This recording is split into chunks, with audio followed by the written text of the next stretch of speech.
American and coalition forces are in the early stages of military operations.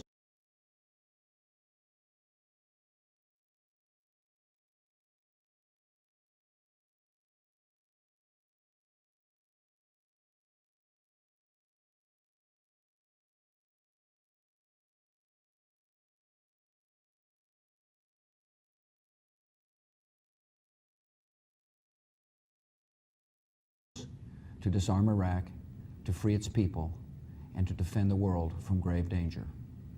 On my orders, coalition forces have begun striking selected targets of military importance to undermine Saddam Hussein's ability to wage war.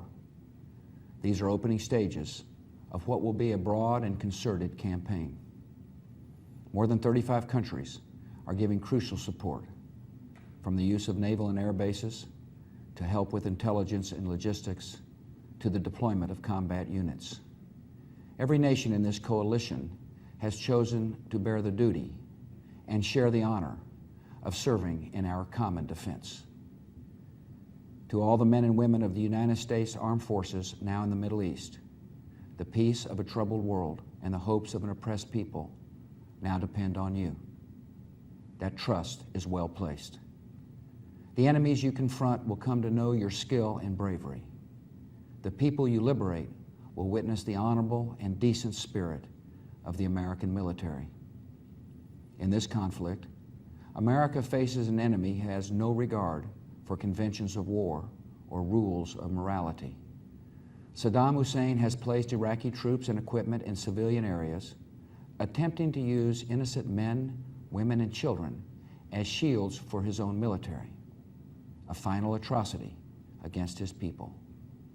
I want Americans and all the world to know that coalition forces will make every effort to spare innocent civilians from harm. A campaign on the harsh terrain of a nation as large as California could be longer and more difficult than some predict. And helping Iraqis achieve a united, stable, and free country will require our sustained commitment. We come to Iraq with respect for its citizens, for their great civilization, and for the religious faiths they practice. We have no ambition in Iraq except to remove a threat and restore control of that country to its own people. I know that the families of our military are praying that all those who serve will return safely and soon. Millions of Americans are praying with you for the safety of your loved ones and for the protection of the innocent. For your sacrifice, you have the gratitude and respect of the American people. And you can know that our forces will be coming home as soon as their work is done. Our nation enters this conflict reluctantly, yet our purpose is sure. The people of the United States and our friends and allies will not live at the mercy of an outlaw regime that threatens the peace with weapons of mass murder. We will meet that threat now with our Army, Air Force, Navy, Coast Guard, and Marines, so that we do not have to meet it later with armies of firefighters and police and doctors on the streets of our cities. Now that conflict has come, the only way to limit its duration is to apply decisive force. And I assure you, this will not be a campaign of half measures, and we will accept no outcome but victory. My fellow citizens, the dangers to our country and the world will be overcome. We will pass through this time of peril and carry on the work of peace. We will defend our freedom. We will bring freedom to others, and we will prevail. May God bless our country and all who defend her.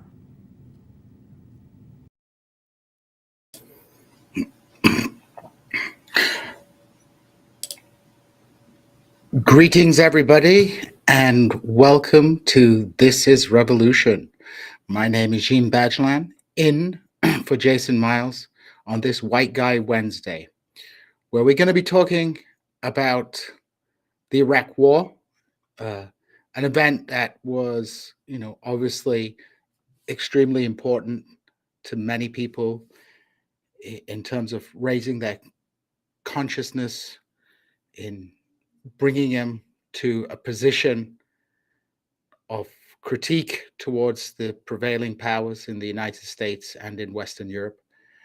And one which for me personally, had a lot of implications. As some of you may know, my family is of Iraqi Kurdish origin. And of course, this war, I had personal connections with this war, and it played a defining role in shaping my life and my consciousness and my understanding of the world. So it's been 20 years since the Iraq War, and it's really hard to believe that it's been 20 years. I remember, sitting in a studio apartment in Istanbul, marveling over the fact that it had been only 4 years since the outbreak of the Iraq War, and the country was still in chaos. And in many ways, that chaos still exists today. I opened up with George Bush's speech just to remind people, who the president was when this disastrous war was executed, and to remind people, despite all the attempts of the anti-Trump Republicans and liberals to rehabilitate George W. Bush, we should not forget that it was under his watch that this war took place. And so, I wanted to talk with my fellow white guys today to talk about the Iraq War, what it's meant for Iraq, what it's meant for people in the West, and how it has really defined a generation, my generation, the old millennials, I guess. This was a kind of political baptism for us. And of course, who better to discuss this with than the one, the only C. Derek Vaughan, who himself was profoundly shaped by the Iraq War. I mean, I didn't fight in it, but my brother-in-law did. My a close friend of my family who literally lived with me at multiple points before the Iraq War did, and I taught at my first teaching gig. My very first teaching gig was a tutoring gig at the Georgia Military Academy. So all my students did.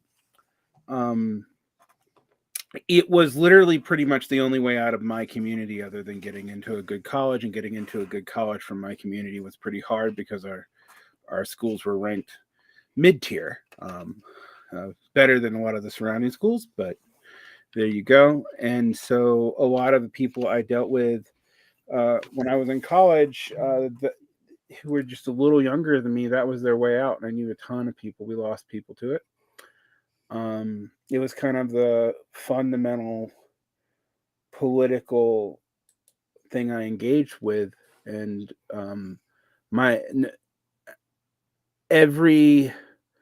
no matter how my politics has changed in 22 years, and I say 22 years because I really kind of start this build up in 99 with Clinton bombing too. We should probably put him in hell as well.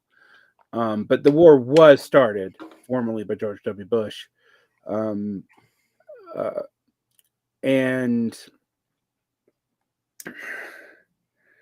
I feel like for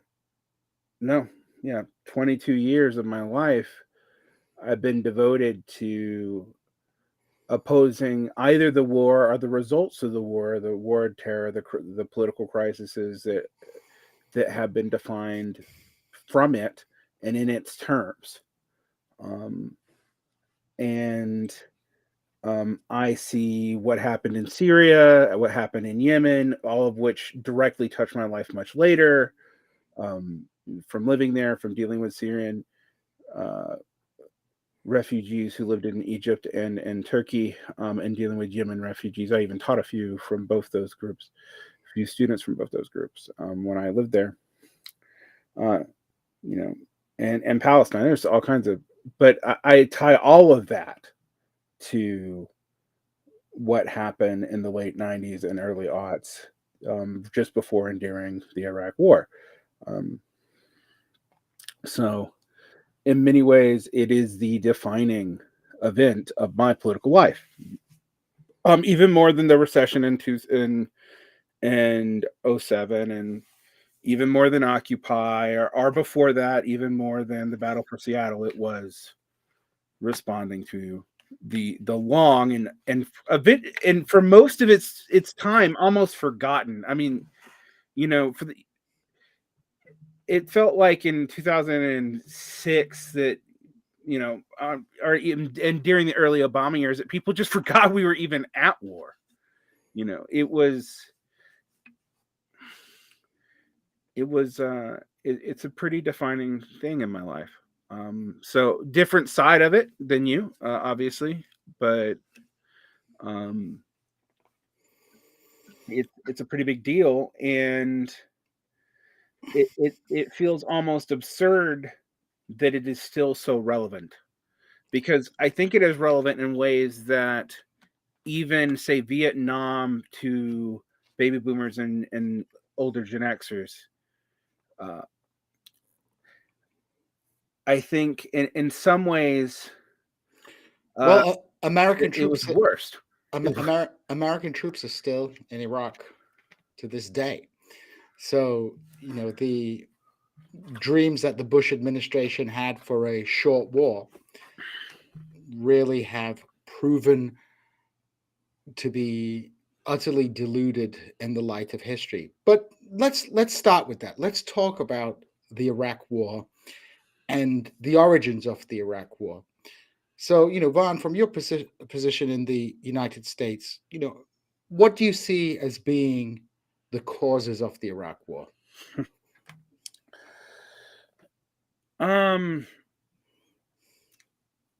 I, I tend to see it as a mixture of geopolitical complications that really deal with partly from blowback from the U.S.'s role in the Iran-Iraq War. I see it as tied to geopolitical implications of trying to establish an emergency regime opportunistically after 9/11 and needing a state of which you could act out against. And they picked one that really didn't have much to do with it, but that neither here nor there after Afghanistan. And I see it as tied to being pushed for by American oil speculators, not oil extractivists. I don't think that's actually what happened. Um, and also defense contract speculators. I mean, so all those interests kind of congealed at once.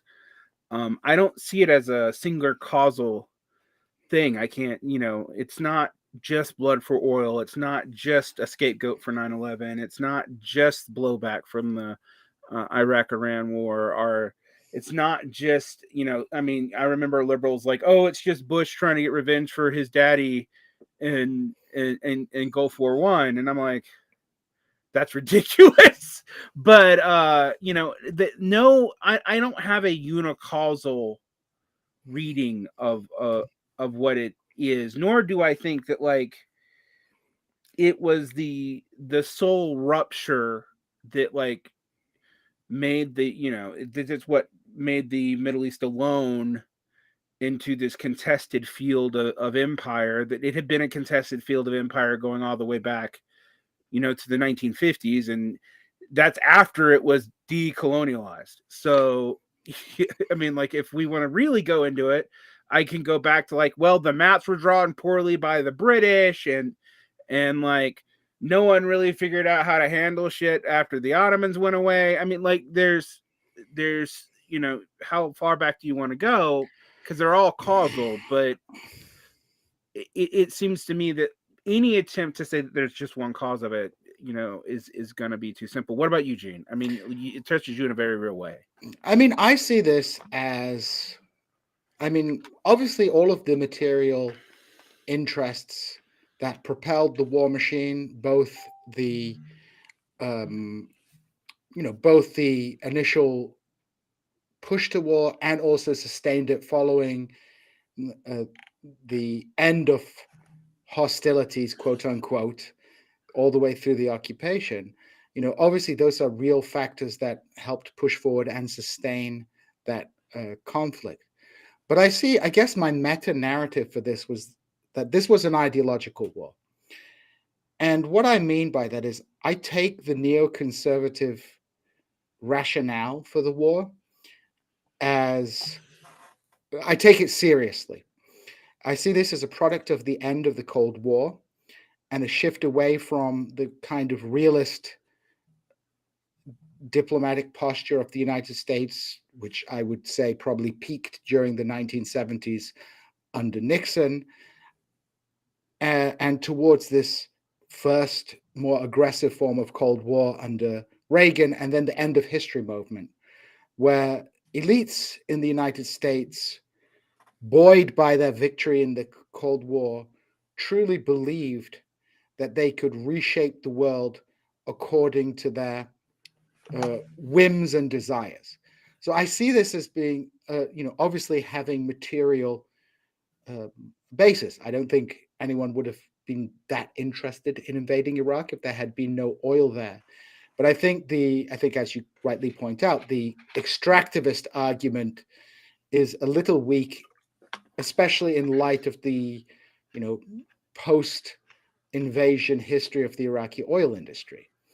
I think there were multiple groups pushing for this war. You had Iraqi opposition groups. You had, different countries' lobbies. But I think the neoconservatives who drove this agenda were selling an ideological project where they believed that they could remake Iraq in their own image. And this profound delusion is what drove that war. Because a realist approach, would have been somewhat different. I think the injection of ideology into the American project following the end of the Cold War, I think we see this developing in the 90s, and this is really the culmination of that end of history moment where we have this notion where the United States can impose its Washington consensus on other countries. And Iraq became that kind of collateral damage of that American hubris. It was not simply cynical economic factors driving this war, but a profoundly dangerous delusion of the American ruling class. Let's talk about that for a minute, because I think ideological explanations are both true in this case, but perhaps a little too easy. We need to talk about how that delusion became a profitable thing to believe, and why it would have been a profitable thing for a certain class of conservative elites and their adjacent industries to believe. Right? We always need to go a little bit deeper on that. I think one of the interesting things about the Iraq War that we don't talk a bunch about is it actually ended military Keynesianism. And military Keynesianism is what I talked about in America. Like post-Fordism, any remnants of Keynesian social policy, investment in social things and downstream investment, regardless of its fiscal consequences, whatever that may be, we don't know, was allowed in Carter and Reagan and to some degree Clinton in the military. And in fact, that was kind of like a backdoor Southern improvement program. Like there's a whole thing tied up to that. If you're a Southern city, right, and you really didn't get to participate much in any part of industrialization except being a textile mill area until the 1950s. And your economy is mostly niche agriculture, all right, until the 1930s and 40s. It's cotton, it's milk, it's tobacco. During neoliberalism, there was a political bizarre set of interests there to like, we need to win the South. The South is historically democratic for racist reasons. The Nixon strategy and just playing off on racism wasn't quite enough. All right. So one of the ways that was done is through military-based deployments. All right. But interestingly, one of the interesting side effects of the Project for a New American Century was that they wanted to kind of get rid of that. They wanted that to end. And they wanted to make efficient the military. The military had not really been properly neoliberalized in the 80s. And it had started in the 90s, but it hadn't been particularly thorough. All right.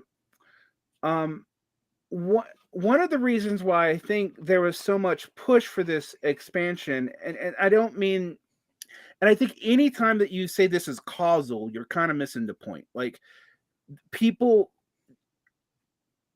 often aren't thinking about these like next knockoff effects directly, but these knockoff effects are in their mind, and there's this other narrative in their mind, and lo and behold, the narrative that sticks is a narrative that also allows you to do these other knockoff things. So what did Rumsfeld do? What did they use the military for? Well, first off, who was deployed in the Iraq War? They sent reservists in before they sent the actual military. Why? Because they're cheaper, right? But literally, I had another one of my family members who's in the military, who was special forces, was not deployed during the main of the war, right? During the early heavy fighting at all, because they held back most of the special forces and most of the traditional troops because they're expensive. And in doing that, they also were able to also in making the military more efficient.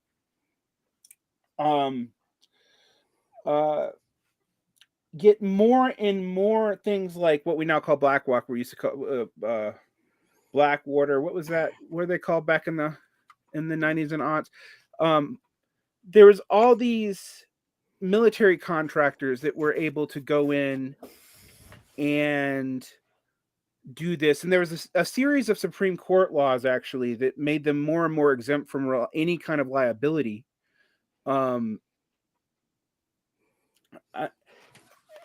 Supreme Court laws, Supreme Court decisions with the weight of law, that expanded all these kinds of liability protections to contractors too. So it became a way to enrich a bunch of people, and break most of the military Keynesian policy. So now they can start drawing it back, right? But what I would say is, I think when I say ideological war, I'm not meaning it in the sense of it's pure ideology. It was a political project. Right.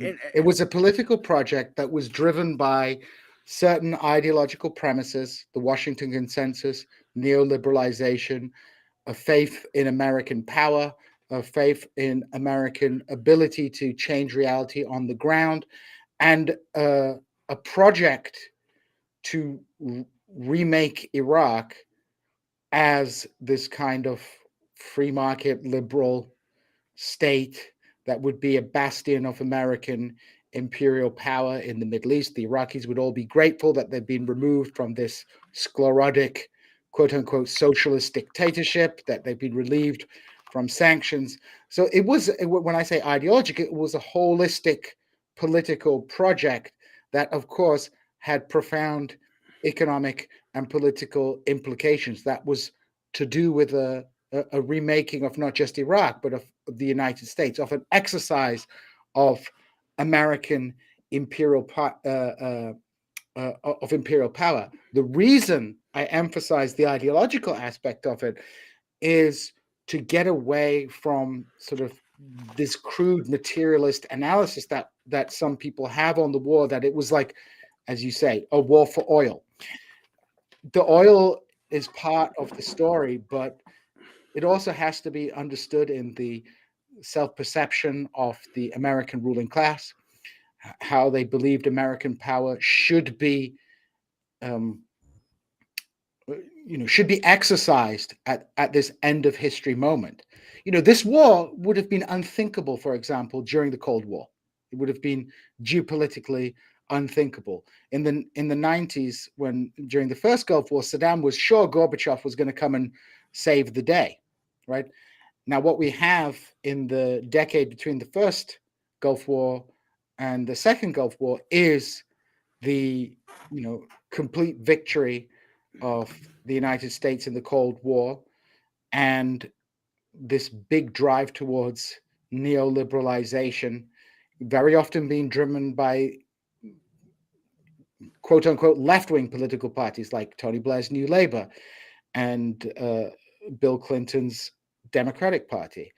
And this worldview obviously had profound implications for how the military was structured and what the belief was that could be, that American military power could achieve.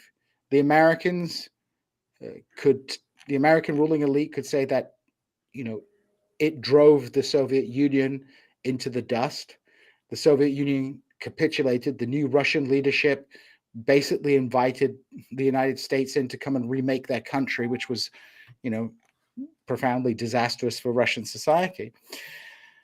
And Iraq was a kind of outcome of this broader political project.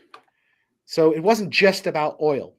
The realists, could have got the oil from Saddam in exchange for sanctions relief or some kind of, concessions. But the project was driven precisely within this broader framework that was not purely a kind of one-for-one desire to plunder Iraq directly, but rather to use the war to remake American empire and remake American society. There's a lot of assertions going on in the chat that I want to address that we do need to address. One I think that is pretty clear is that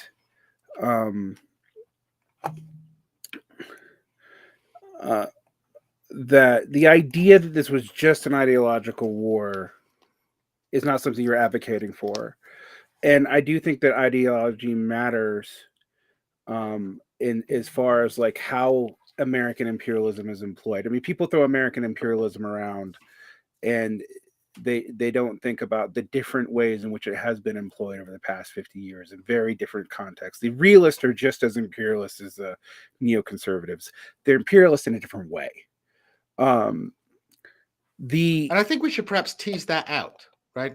Yeah, I mean, the realist perception of international relations, and there are different iterations of this from sort of, conservative to liberal ideas, but it's the notion that you have a world of great powers, that, great powers have to respect each other's spheres of influence and they play the big game together, and you have your spheres of influence and you can only push so far on other powers' spheres of influence. So, for example, in the 50s, the United States didn't intervene in Eastern Europe, either in Hungary or in the Prague Spring, because they were like, well, that's the Russian sphere of influence. We don't want to provoke them too far.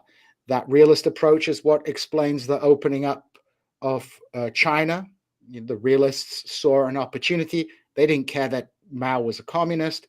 They saw it as an opportunity to, hive off China from the Soviet Union, to divide the two largest socialist powers. And they took that opportunity. Nixon went to China, right? Kissinger, negotiated with the Chinese. And China, moved closer to the United States than the Soviet Union. So that's ideological worldview, right?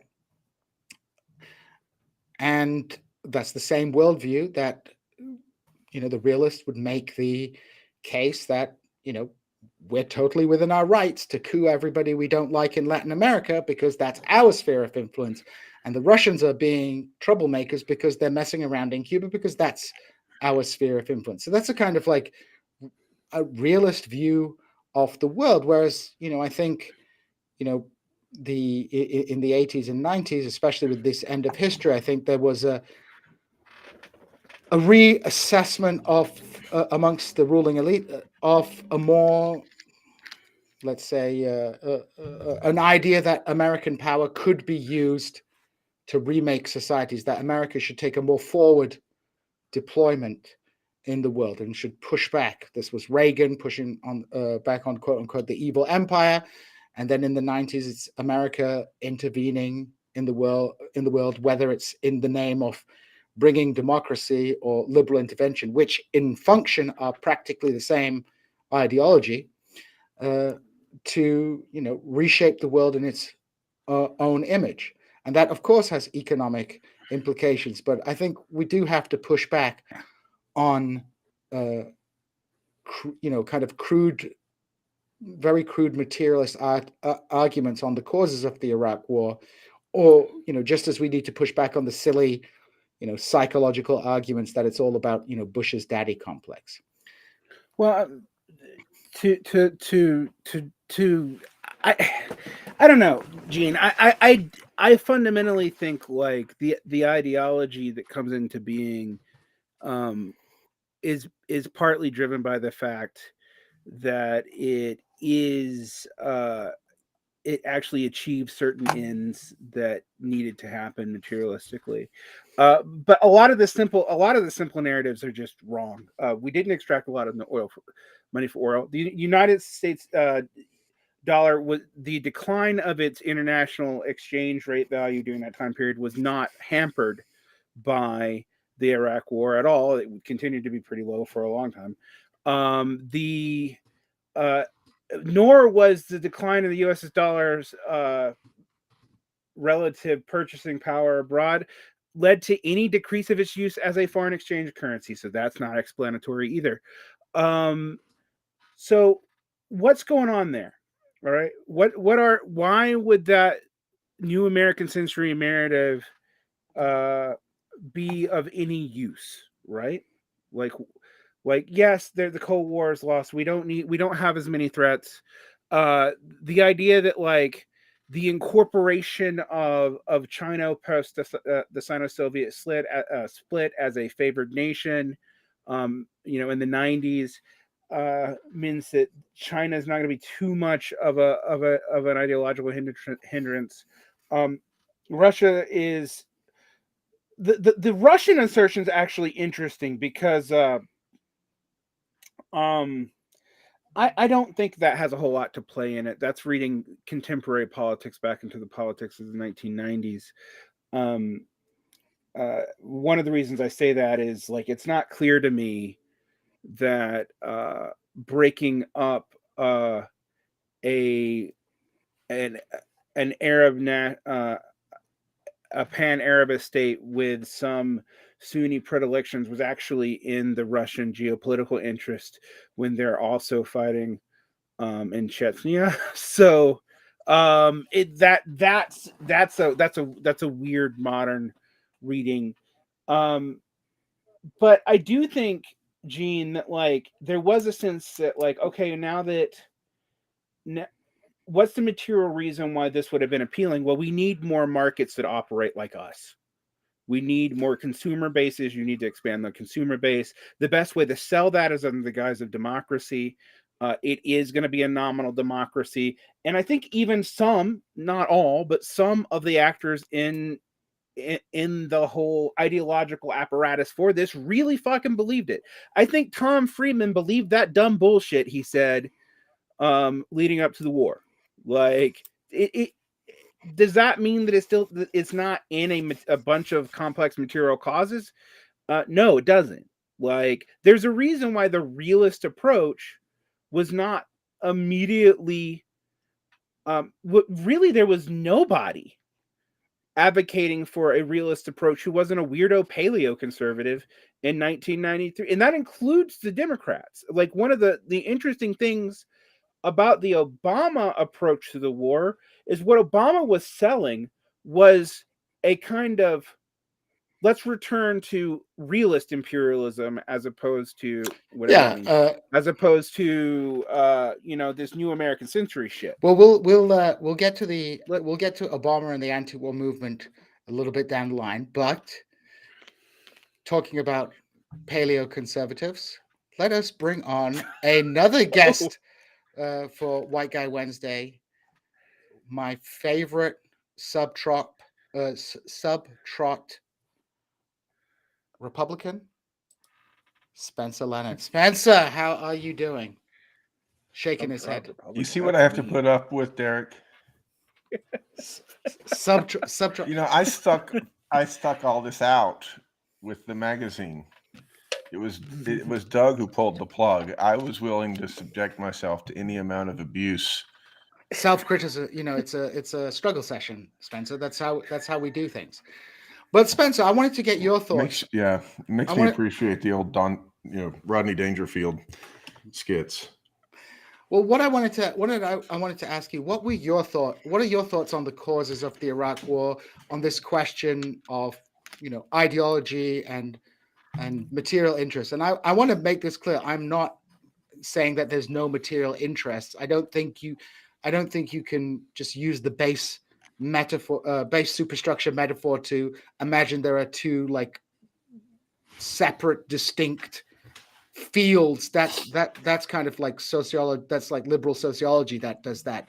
These things are heavily integrated into each other. But I wanted to get your thoughts on like how you view the causes of the Iraq War from your perspective, because today, people still maintain a kind of very crude understanding of what the drive to war was all about. And as Vaughn pointed out, and I've said before, like, look at the history of Iraq's oil industry post the Iraq War. It's not just like there were oil companies chomping at the bit to get into Iraq's oil. You want to know who's making money? It's the Italians with Eni, and Gazprom were there. All kinds of companies are there. So what's your take on the causes of the Iraq War? I mean, I would imagine that you might know better, Gene. I mean, you're from that region, but to me, it just seemed that the stability of the Middle East in that sense, let's call it Greater Mesopotamia, was always an issue in my adult life from the time of the invasion of Kuwait and the American response to that, right? So, the obvious fact was that for 12 years, I guess it was, there were no-fly zones. The regime in Baghdad was crumbling. It didn't have allies, and I'm not sure that obviously even when you're talking about like the inspector regimes and all of that, you were talking about serious interventions in Iraq. Those were going to be those inspector teams were never going to be satisfied unless they were armed and really compromising the Ba'athist regime. So it seems to me that the developmentalism of the past, the old project of I don't know what second, third world, peripheral world emulation of industrialization dynamics, that was long since exhausted. The fantasies of third world revolution, hadn't survived even the Vietnam quote victory unquote. I agree with people like Chomsky that Vietnam was a major, it was a major defeat for the third world revolution, right? Nobody would want to put themselves through that, and more basically, the development of the economies of the non-West were reeling under the effects of automation.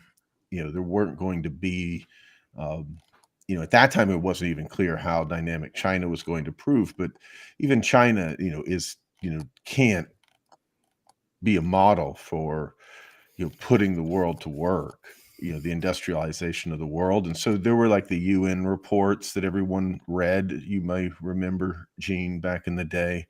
I don't remember when that report came out.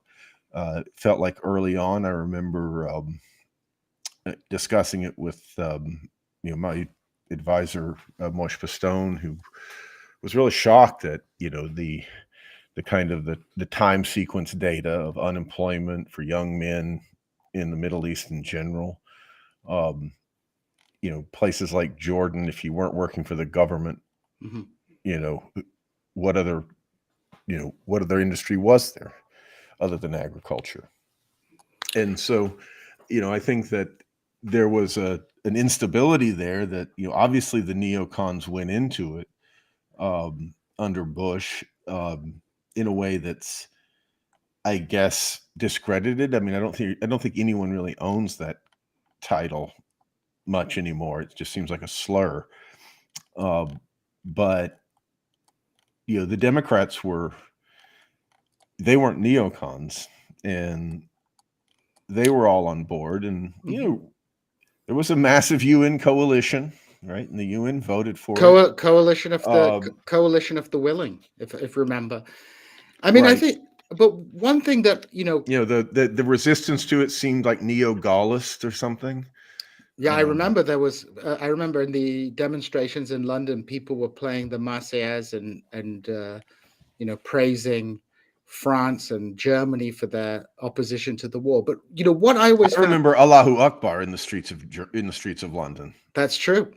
I was there. And I remember pouring French wine down the drain. But what I find, what was interesting was that from the American perspective, the regime the system of containment that had been imposed on Iraq after the first Gulf War was a success from their perspective. And what do I mean by that? They got two things that they wanted. Number one was that they massively curtailed Saddam Hussein's ability to threaten American allies in the region.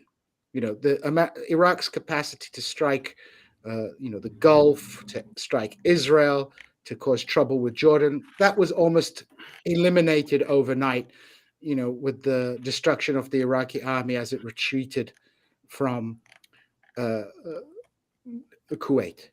But the other thing that they got was... How much do you think that was ever really genuine, Gene? I mean, I'm just honestly asking you. I mean, from what I mean, do you really think that Saddam Hussein ever really meant to like seriously challenge American, or the overarching arrangements? I mean, do you think he was sort of suckered into Kuwait? How do you understand that? I mean, it seems to me that challenging the general geopolitical order was never really, I mean, he went from America's ally to being invaded pretty quickly overnight.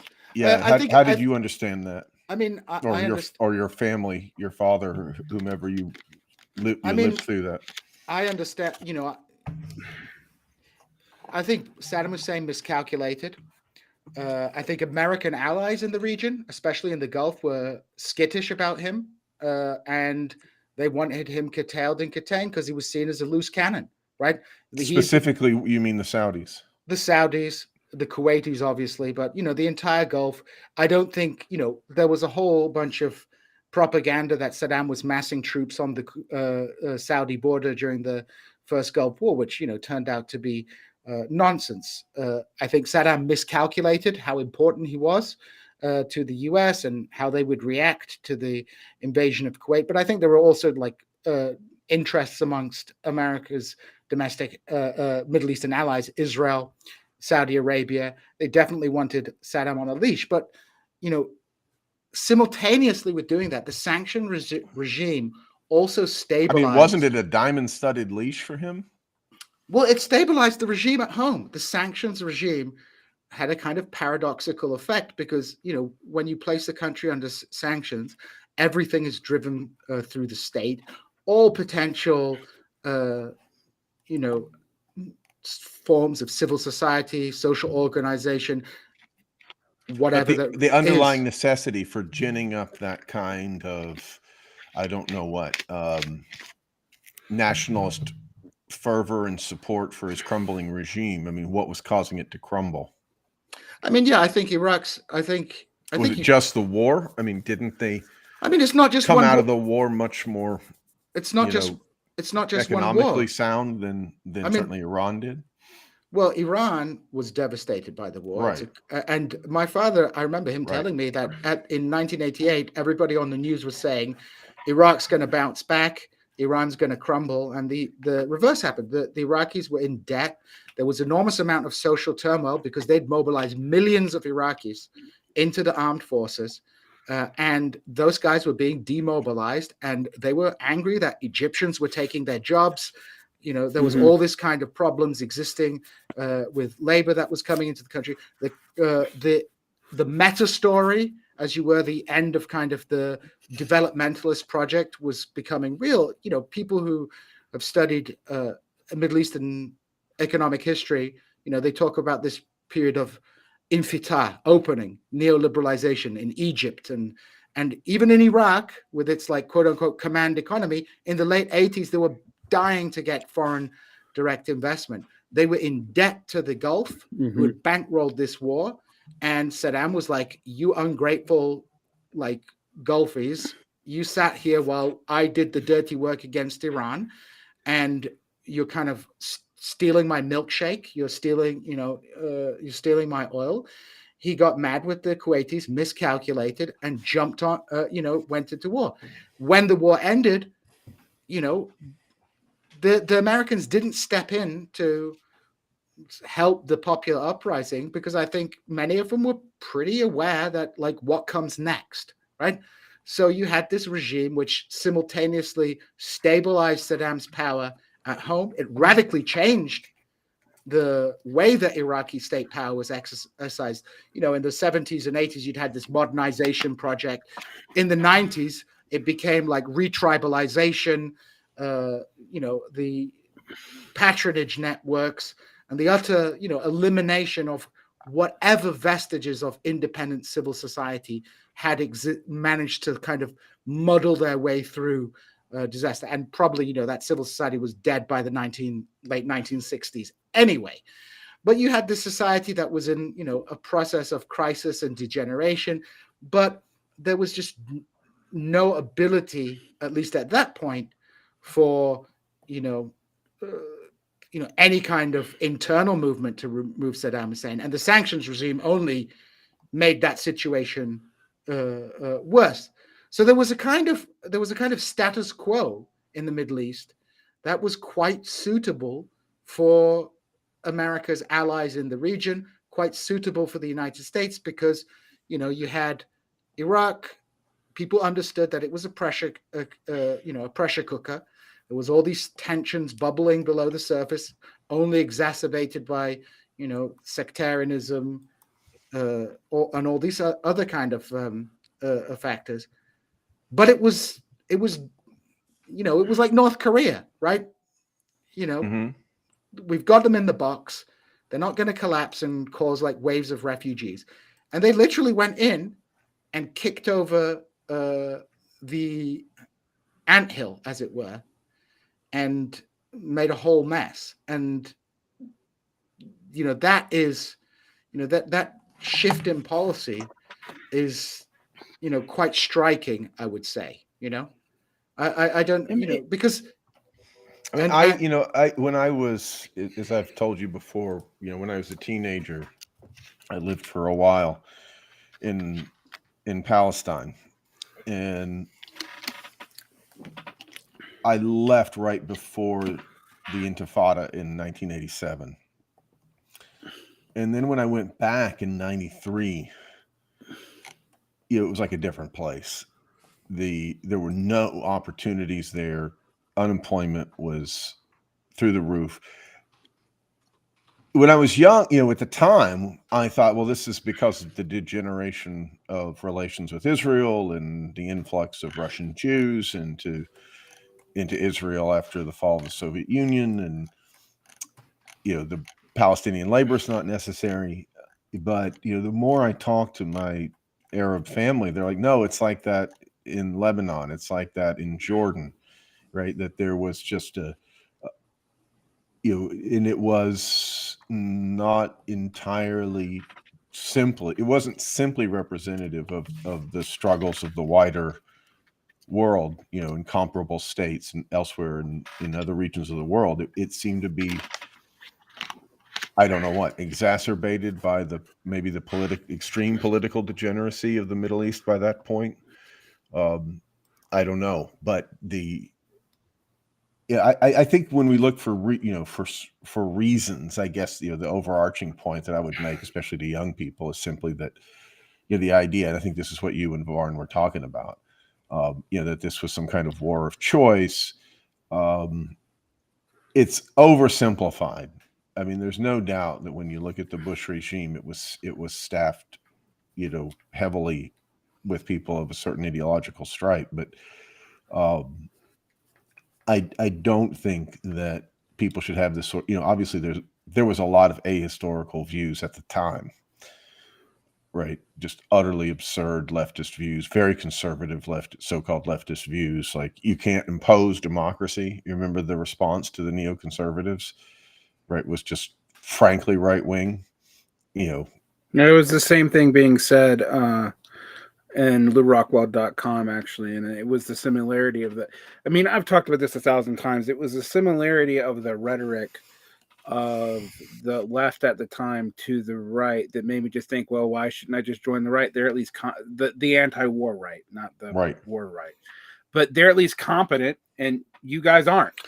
And so, and that it led to an entire kind of weird detour for not a super long period of my life, but enough that it changed a lot for me. So, but I believe we have another guest. We do. So, coming from an undisclosed location somewhere in the Orient, we have the one, the only, Deep State Cuba. Cuba, how are you doing? Hello, everyone. Good to see the chat again. Happy to join my fellow melanin challenged commentators for the. I was pitching Unmelanated podcast for the show title, but White Guy Wednesday. White Guy I Wednesday. suppose that'll work. Yeah. It'll work. Well, Cuba, I wanted to get your thoughts before we kind of wrap up this section of the chat discussion. When you look at the causes of the Iraq War, what do you see as being the primary factors that drove it? What shifted the United States from a policy of containment, which seemed to have worked for 12 years, or at least, why did suddenly weapons of mass destruction become this big issue? Why was this shift? Do you see it as being fundamental ideological changes? Do you see it as economic changes in economic interests? What would you say was the primary cause of the war? Of course, these things are multi-causal, but what do you see as driving this shift and this like brutal drumbeat to war that ended in the invasion? That's a big question, and I'll start with the argument that I heard from one of my, I think that Ben called them PMC bloodsuckers. Dear friend from college, very sophisticated, very bright guy. He is now well embedded in sort of establishment, Washington-based intellectual circles. He, unfortunately, and we all have our flaws, is on the more cosmopolitan libertarian part of the centrist spectrum. And he, having spent time as a precocious teenager and student in Cambodia in the Middle East, in across a wide variety of countries in the global South. He was convinced that the war would usher in a reconfiguration of the geostrategic reality across the Middle East. That with the Saddam regime replaced by a You mean he reliable, thought this at the time? he thought this at the time. Uh-huh.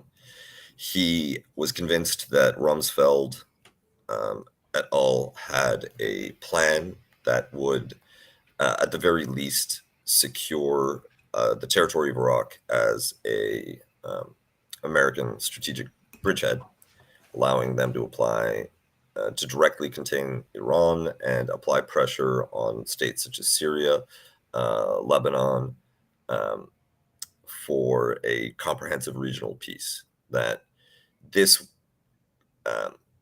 conflict could break open the Middle East in the same for pro-American neoliberal reform and more complete integration into not only economic global networks, but also in what might be called at that time like the post-historical civilization of liberal democracy, a la Fukuyama, that Iraq was going to be the Poland of the Middle East, that was going to be where you could reconfigure and reorient an entire region towards an Atlanticist participation in what the first George Bush called the New World Order. And that this geostrategic goal was going to be of great humanitarian benefit, especially to the people living in the region. It was going to be an enormous economic windfall. Of course, it would secure the security interests of the state of Israel. And then weapons of mass destruction, these kinds of things, they were secondary considerations, and kind of that was the PR part of it. The real benefit, the real upside, the real opportunity for the United States was this once in a generation shift in the regional orientation of the Middle East. And so why don't you just call your friend a neocon? I mean, isn't that wasn't that the feeling in 2003? I mean, weren't those the general neocon ambitions? That seems like a very able recitation of what the dreamers in Washington were saying. And would that it had happened. I mean, you can't criticize him for from your lips to God's ears. If that had been the outcome compared to what we got, then I would trade for that in an instant. But what we got was infinitely worse. I don't call him a neocon simply because, apart from that position, he's been much more diverse, heterodox in his foreign policy views. He's, for instance, much more sympathetic to Russia than neocons now, and he was never firmly in that camp. I'm not talking about David Frum. I mean, I think it's kind of interesting that we talk about neocons, but that is kind of like a partisan label, because there may be differences in imperial strategy between Republicans and Democrats, but between the Samantha Power types and the Wolfowitz types, there is actually functionally not that much difference. They believe in the righteousness and application of American imperial power to reshape the world according to their desires, which obviously, to emphasize, have economic implications, but are part of a broader narrative that they in which they see the world. I think what makes the Washington foreign policy blob so dangerous, what makes think tanks so dangerous, is not cynicism, but they're like ideological delusions. And the way that if there's cynicism exists, but like in capitalism, it's not the greed of the individual capitalist that is the problem, or that creates conditions of exploitation and concentrates wealth. It's the systemic incentives that anyone who aspires to that position, anyone who the system permits to fill that role, experiences.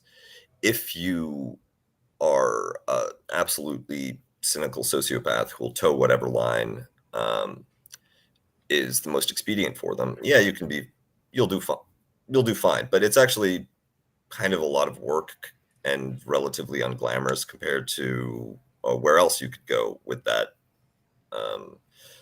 ambition and without any offsetting scruples. What happens instead is that true believers are selected for, and then inside, anybody who recants is purged, and it's that kind of HR level enforcement, ensuring that the people that you need to think something, or think it from the start, and But you can lock them in. That's how the groupthink, the ideological orientation is reproduced and enforced. I mean, if I could just jump in Go ahead. briefly, Derek, but wasn't the whole thing in a sense? I mean, this is why I was sort of highlighting, the dreamy-eyed character of, the Wolfowitz Rumsfeld worldview back at that time, that it was the opposition that was truly cynical, that the opposition never really seemed to have any, they didn't see, obviously there was no concern on the left, it seemed, for Iraq, that always seemed like pretty spurious, the fate of the Iraqi people, democracy is not a part of their culture, and Saddam Hussein's tyranny is a sovereign state, and so it seemed very comfortable with the status quo, and at that point, the right seemed to have a monopoly on like a vision for the future. Obviously I remember anti-war rallies, the conspicuous absence of Iraqi speakers across the West. I mean, I went to anti-war rallies in Chicago, in Washington, in London, in India, and I remember being at the World Social Forum in Mumbai, and the Iraqi Communist Party getting booed because they were arguing, look, the Americans are the only thing that stand between us and the death squads right now. And so the left just really couldn't deal with, this. Obviously, it was the cynicism of the right was rooted in something like, can you be cynical by virtue of your naivete, right? Can you be that naive about the effects of your actions and so forth, and the kind of, there was obviously like they were taking responsibility for world history, right? They were going in, they were saying, we're going to do this, America's going to take this step, and I think it completely blindsided the left. But then you would get these moments where, well, you've got to fight with the army that you've got, and like, okay, they looted the museum and there's like rampant crime and murder in the streets of Baghdad. What are you going to do? You're going to break a few eggs. It was that kind of flippancy that belied, I guess, a kind of cynicism. It was very, I think at the time, especially for younger people, it was really hard to kind of say who's the cynic. Let me jump in there, because I think we have to like differentiate between a number of different forces that came together in opposition to the Iraq war and a different perspectives. So, for me personally, and I didn't suffer from the Iraq war, physically, or had any negative consequences personally from the Iraq war, but in in the lead up to the Iraq War, I was, opposed to the Iraq War. I joined the demonstrations. I, was part of this. And I think, there was a contingent who were able to thread the needle on one hand between the idea that, Saddam Hussein is a brutal dictator, that, he's barbarized the Iraqi people, but if the history of American imperial intervention in the developing world is anything to go by, American intervention is only going to make things worse. And, we should oppose this war because, it's going to have disastrous consequences. And it's going to have unforeseen consequences, and it's going to, destabilize the region. I think those people were proven right. I think what Spencer is referring to, and this was I'm going to say something completely outrageous and heterodox. But let me is the record of American imperialism as clear as what you just said? Well, it is. Aren't there loads of places that flourish after? I'm not in the Middle East. I would say probably not in the Middle East, at least. But what I would say, there was a undercurrent of a kind of relativism that, in opposing American imperialism, kind of degenerated into a cultural relativism that became sympathetic to Saddam Hussein, to Islamism, who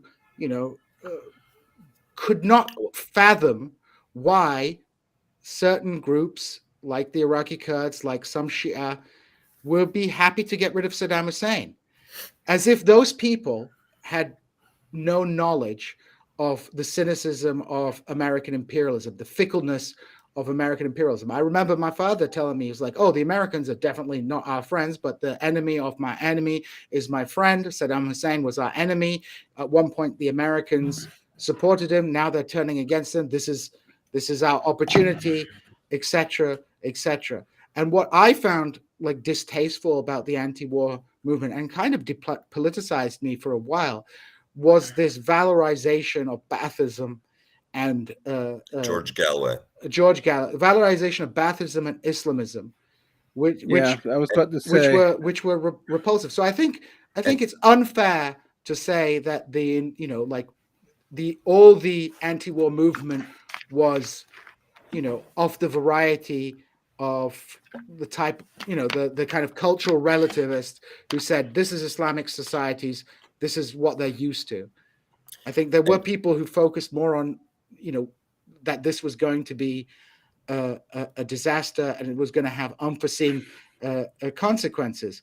And, I've personally found it difficult because it's like hard to argue with my family, my community, my friends who had suffered under Saddam Hussein, who had massacred between 100,000 and 150,000, 100,000 or 200,000 people in Kurdistan in 1988, which was in very close living memory, and like say, hey, this war is going to be a freaking disaster, when they're like, what the hell are you talking about? This is the guy who the Americans backed, and now he's pissed off the Americans.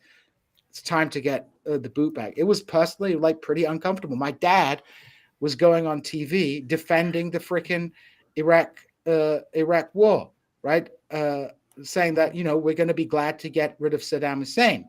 And at the time, I couldn't quite articulate why I thought this was going to be bad. But, in retrospect, I've come, to some, perhaps more organized thoughts about why it was inevitable. It wasn't just a matter of bad policies, but why it was going to be such a disastrous war. But it was profoundly disorientating and uncomfortable time for me because like Saddam Hussein wasn't the freaking good guy. I remember at SOAS there were students waving the Ba'athist Iraqi flag.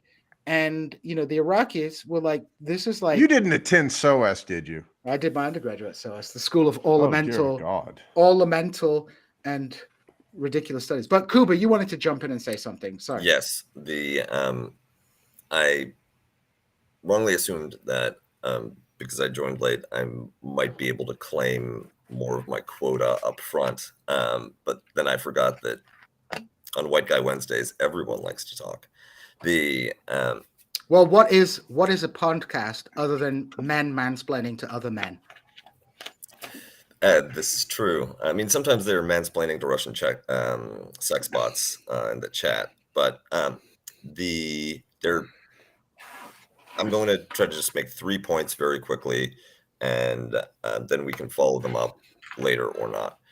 One is with respect to the, Iraqis are not capable of democracy, anti-war argument that comes out of the right.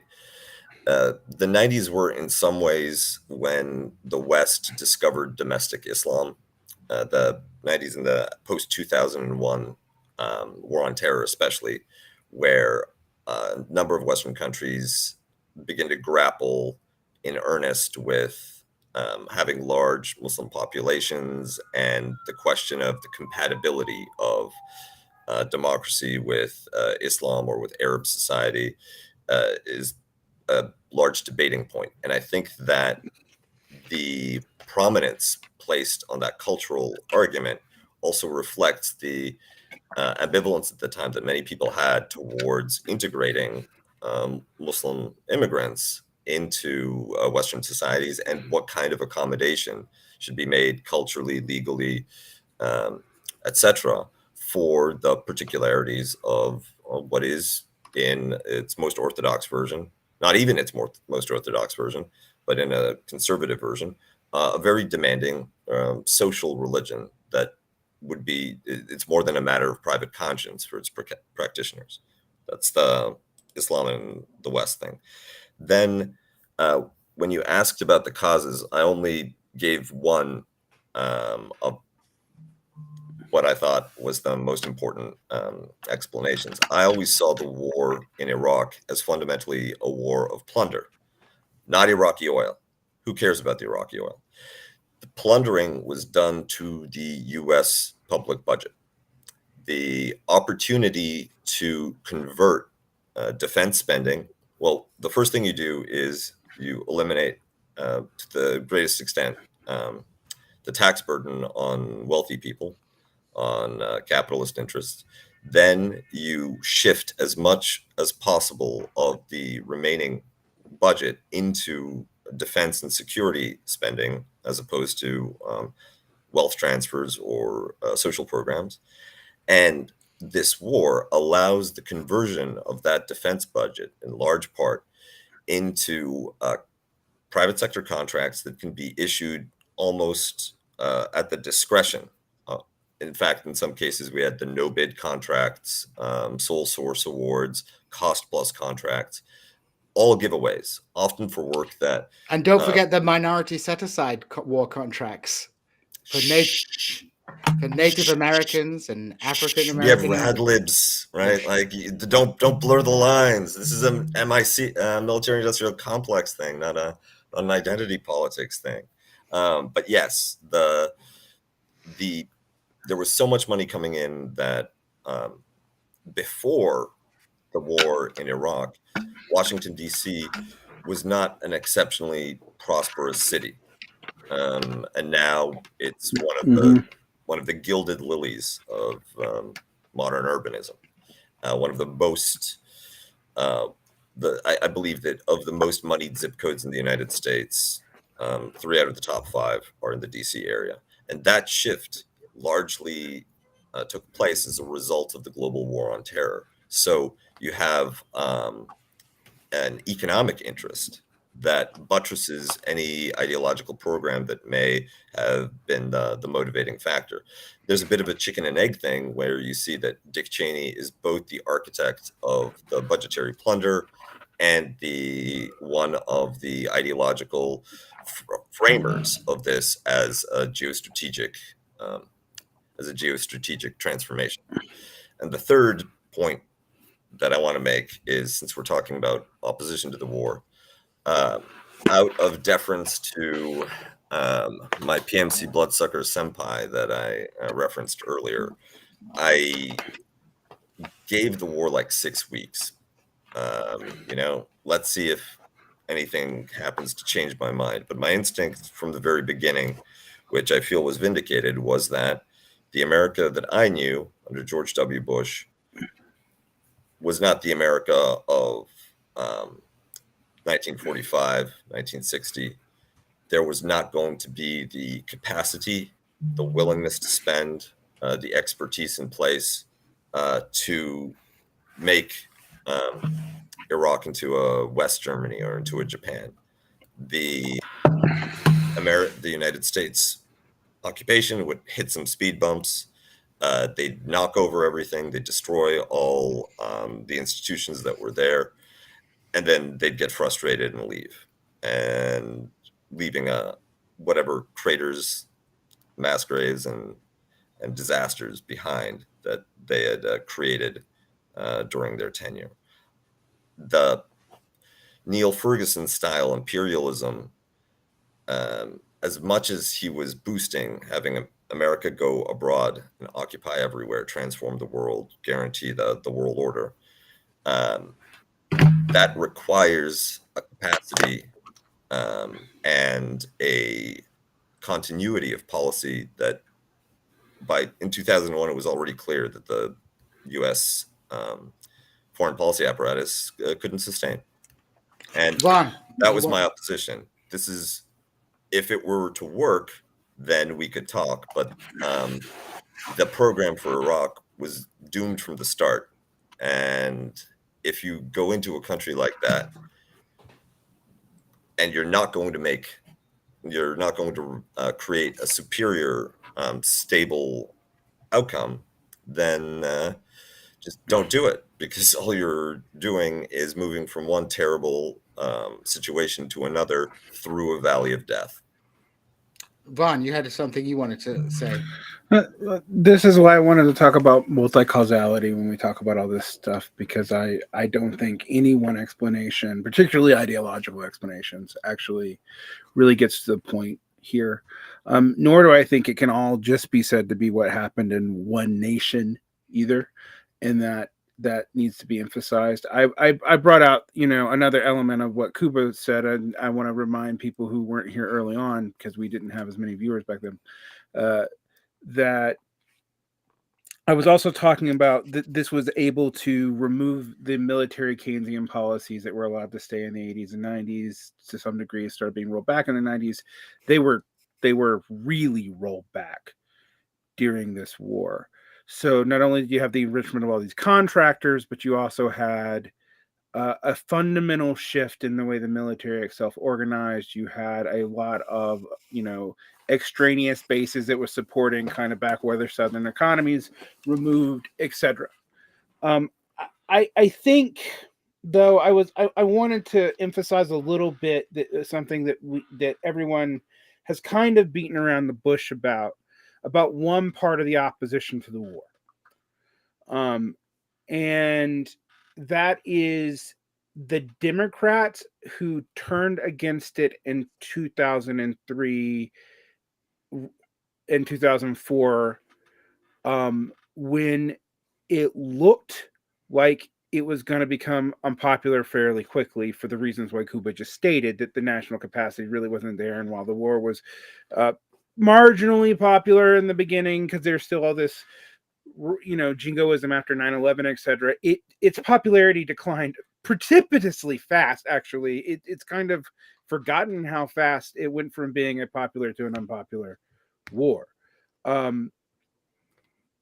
And that, in retrospect, is something that was hard for me to deal with, because when I was breaking away from, I mentioned during this time period, I moved pretty right wing, talked about it pretty honestly. I did it in opposition to the war.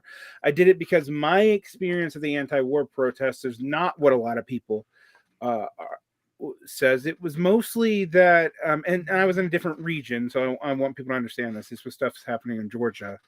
But it was mostly that the left anti-war protests were not particularly competent in my region, and right-wingers were usually better at getting stuff done in those areas. Our version of International Answer, which was heading up a lot of the stuff that was going on, was bad even for International Answer. it was so bad that by the time you get to 2005, I mentioned that I was like signing the Euston Manifesto to differentiate myself from them. A friend of the show, Ben Burgess, said in the comments that he didn't think that Spencer was characterizing those protests correctly, and I can't speak to that because I wasn't at those protests. But I can say that my experience of those protests was mostly of college students chanting a very incoherent mixture of slogans from many different places, and that the people who offered me some way of understanding it, one that I now think was utterly wrong, but was people around antiwar.com specifically. Okay, so during the second half of the Bush administration, I remember arguing with right-wingers who were my former comrades that, well, I think maybe the Democrats will have moved with the popular, with popular opinion, and they'll stay there coming up with Obama. And this is to kind of move us away, I guess, to pivot us to talking about what happened and what is still happening in response to the beginning of the war. Because I don't think Obama ever misrepresented what he believed. I mean, yes, he opposed the Iraq war, but he did it for totally what Gene might say, even conservative political realist arguments that, like, we need to focus on Afghanistan. We can't be having these two wars. It's a dumb war. It's a dumb war. Yeah. I mean, I think that's a really important point to understand. I think, Obama was a master political operator, but he was also an individual that people read into him the fantasies they had after the Bush administration. I mean, I remember vividly how hated Bush was in Britain in a general sense. And I'm pretty sure, hated enough that Neil Ferguson endorsed Obama. Neil, America doesn't do empire imperially enough. Ferguson. He was deeply unpopular when he came to the end of his reign as King of America. And Obama was able to divert the political energy of the anti-war movement into the Democratic Party, number one. And number two, people misunderstood his opposition to the Iraq war as being one of principle rather than one of imperial strategy. If people remember, the big thing about Obama was the pivot to Asia, the Middle East is a distraction, and so on and so forth. And Obama was ultimately reluctantly drawn back into the Middle East by a whole set of factors, not because he was principally opposed to the exercise of U.S. Imperial power, but because he was, a hawk on China, and his desire for a pivot to Asia ended at the bottom of the Pacific Ocean with the tanking of the Trans-Pacific Partnership. So, people misunderstood a dispute over imperial strategy for one of principle. And, they were able to fob off the entire Iraq war on the Republican Party when it was a bipartisan consensus. Right. And I think that's often missed. But the other thing it did do, and then I'll let Spencer talk, because this was the second part of what I was about to say, is that for a lot of Democrats, the moment Obama stepped into office, their opposition to the war ended.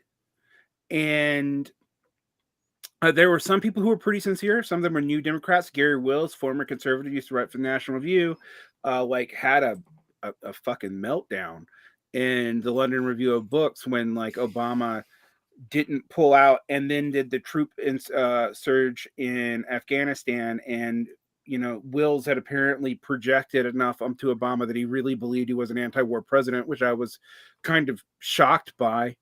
But what I would argue with these right-wingers, and I think it's important to understand this because people don't understand it's about a lot of the appeal of certain elements of the right now, they would just say to me, look, we won our battle against the neoconservatives.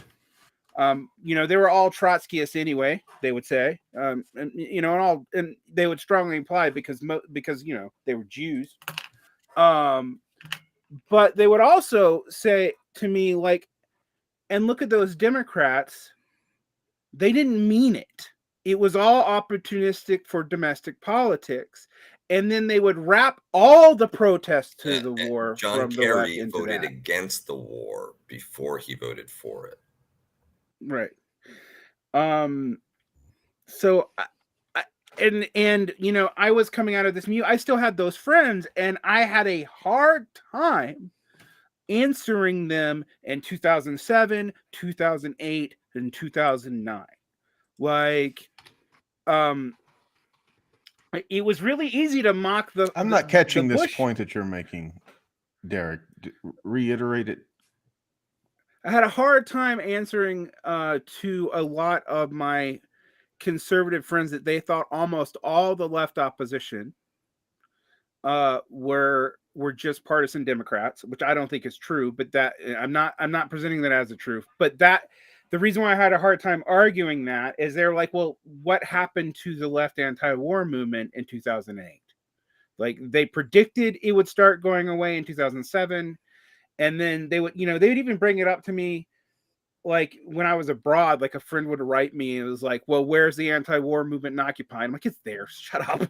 But there was a lot of that for 3 to 4 years. The reason why I think it's important is when we talk about Trump's appeal, Trump would have speeches where he would appeal kind of amazingly. And I think people underestimate his rhetorical acumen.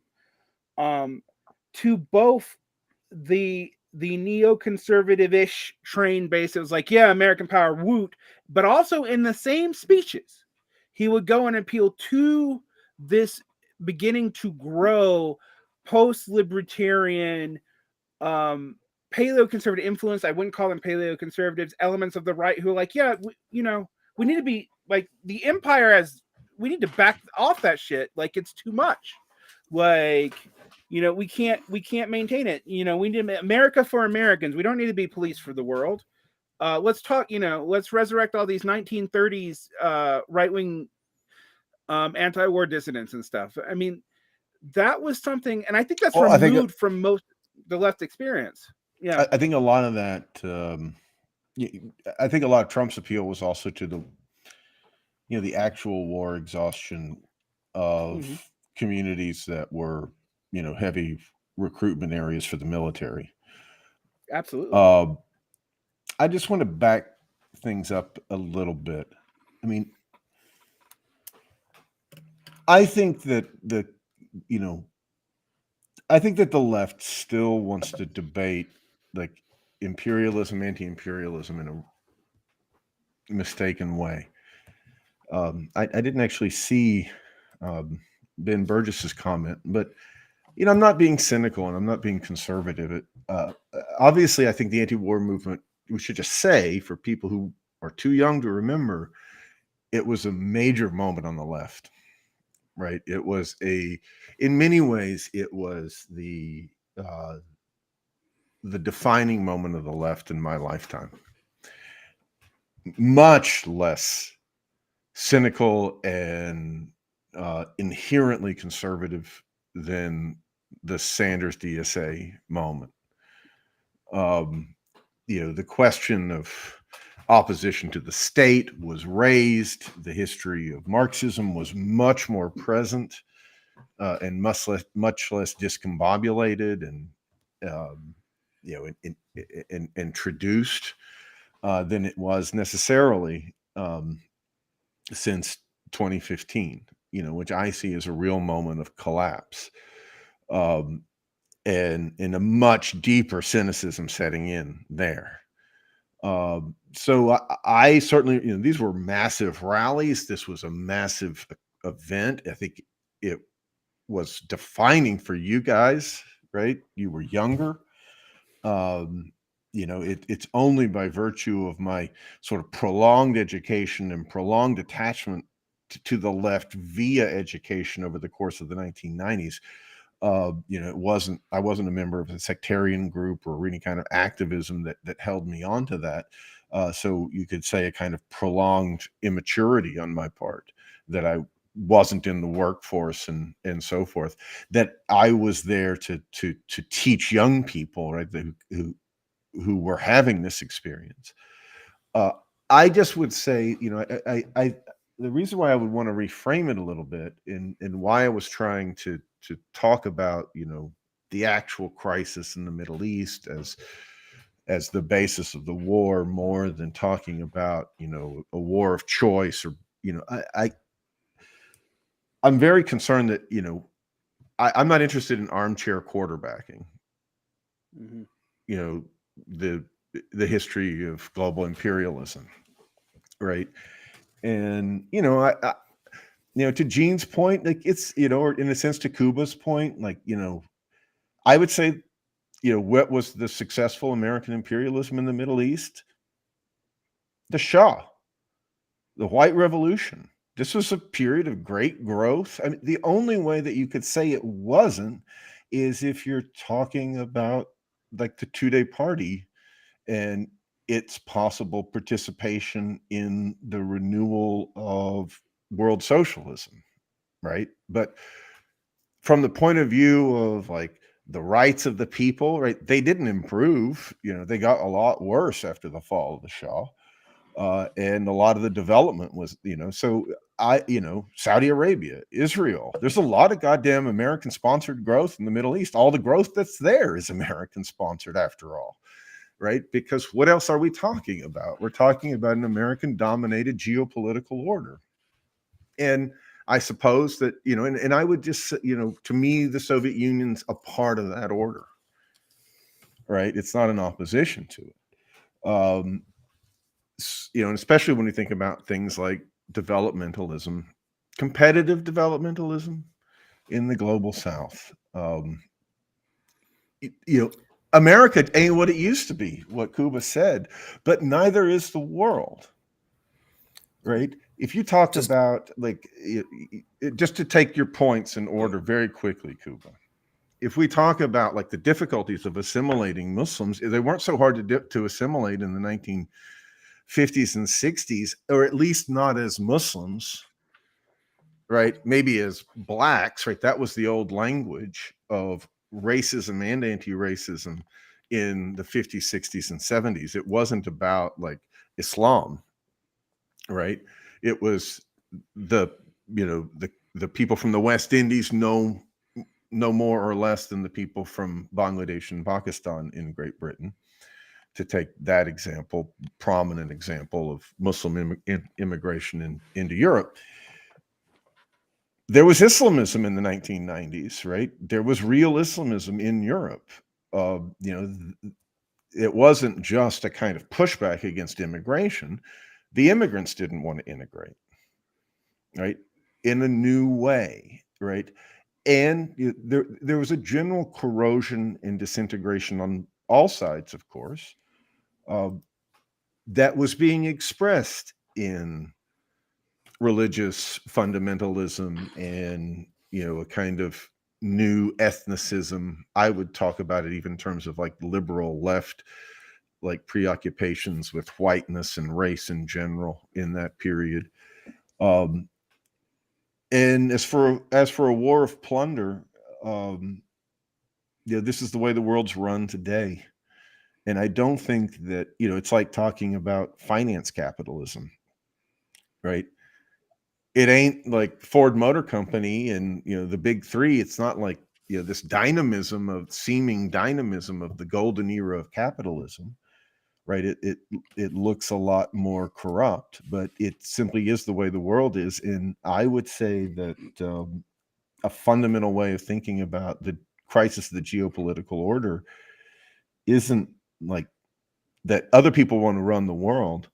It's that the world's actively disintegrating. I don't think there's any challenge to American hegemony. I don't think there possibly could be, right? I don't think, like, I don't know what, neo-Russian orthodoxy or Han Chinese, xenophobia can begin to challenge the West, could not even begin to challenge the West ideologically, right? And Chinese communism isn't going to differentiate it, right? It's not going to be a project of communism on a world scale like Chinese hegemony, right? So I think that, what we're lamenting is, that people that they really felt themselves in the grip of historical helplessness, right? When you look at a problem like the disintegration of society in the Middle East, there wasn't a policy alternative that was on offer that anybody could have enacted, because there wasn't a left that could anyway lead the world differently in 2003 at all. And that's the criticism, that I can say Allahu Akbar, and I can say, they would talk about not imposing democracy, but the real point is that the left was absolutely deluded, right? That a defeat of America, let's say America was defeated in the Middle East. I don't know if you'd characterize it that way. Did that redound to the benefit of the left? Right? Was that a blow against, the capitalist order? No, it was not. And I would say that there's a fundamental way in which America did reshape the world. Yeah, I don't think you could begin to talk about the Arab Spring without talking about the Iraq War. Right? It's sophistry to try and say otherwise. And so I think that the question of are we really talking about America's propensity to invade or not invade other countries? Is that the issue here? Because I don't think that the alternatives were clearly better, and I certainly think that the alternatives would have meant marching through a valley of death. Vaughn, response? You look deep in thought.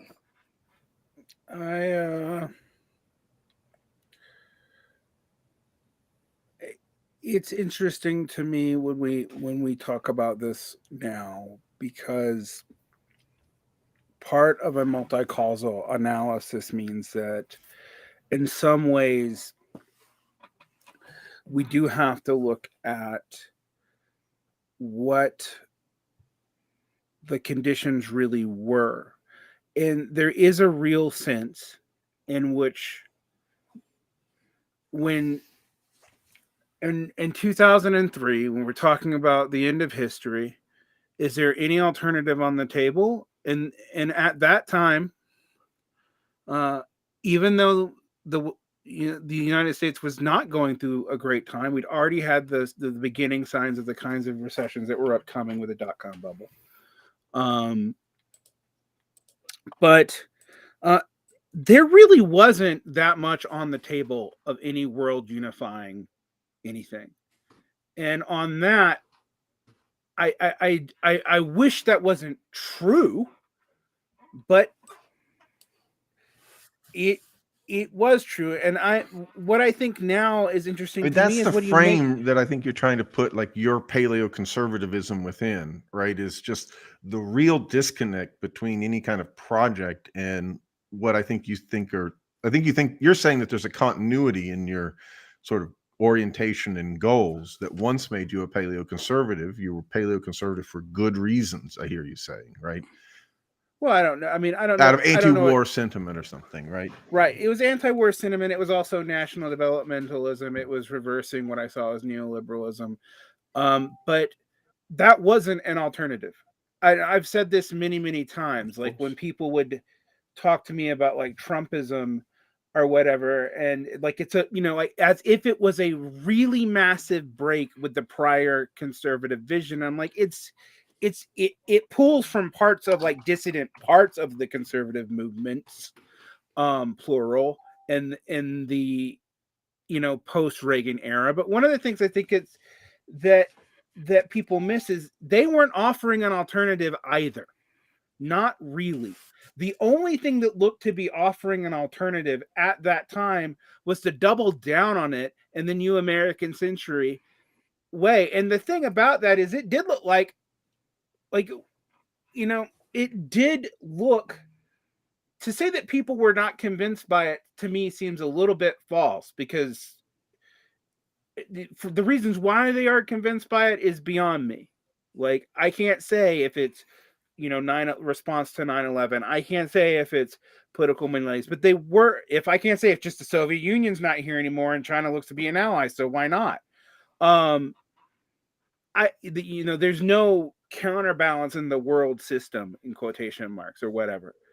But what I can say is that I went through this political wilderness because I did not see anyone really offering me shit as a viable world alternative to this. And paleoconservatism, whatever the hell that really is, I mean, it's something that's really only defined as not neoconservative, which is why you don't really hear about it talked about that much now, was a way out of that bind for me. But even that was highly unsatisfactory. Like, what was I being given as an alternative? I was being given like American and apple pie, but with like Pat Buchanan and like, less immigrants, but make sure, except for good Catholic ones, but make sure they're white. And or like, I don't know, maybe like, we could go back to the Monroe Doctrine itself, by the way. The Monroe Doctrine is not anti-imperialist except against, other imperialists, like, etc. So, yeah, I went through a pretty strong malaise through this entire period. And even when I was entering, like, the economics of this didn't make sense to me. I became more interested in the economic stuff of Marxism. It was still very hard for me to integrate with the left until Occupy. I came in, flirting with this or that, small sectarian group, and a sectarian group within a sectarian group, really. Because there was nothing on hand as an alternative vision. And I would read, people like Francis Fukuyama, who by this time had already said, oh, well, maybe I was wrong about the end of history, because he also, jumped ship on the whole neoconservative thing early. He jumped ship probably around 2004. But no one had put a viable project on author. And my engagement with the left, whatever that is, has been that all concessions to pragmatism have largely not produced a really alternative worldview that a mass movement, not just of workers, but of any fucking body, has really embraced. We've seen the responses to this have been different kinds of battling over what looks to be a declining status quo and who and what groups might benefit from it. And that has been kind of the internal debate of the left since this, series of events. And all I was trying to say is that, I was just reiterating the point, that I felt like you were developing, which is that your generation had a profound experience.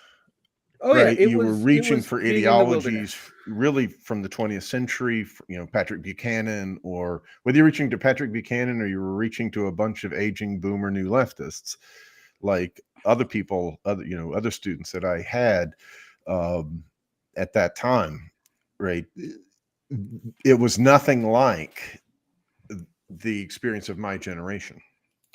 So right. Cuba, It was an extreme, and I don't think that we're done with it. Right. That's all I'm trying to say is that what started 20 years ago, we're still with. So Cuba, I want to let Cuba jump in here to respond to some of Spencer's outrageous claims about U.S. imperialism. Outrageous claims. I have some thoughts, but we'll come to those in a moment. But Cuba, thoughts on any of this? Well, for me, these debates about the anti-war left, they don't. I have little to say because they don't reflect my experience. In college, I met the Spartacist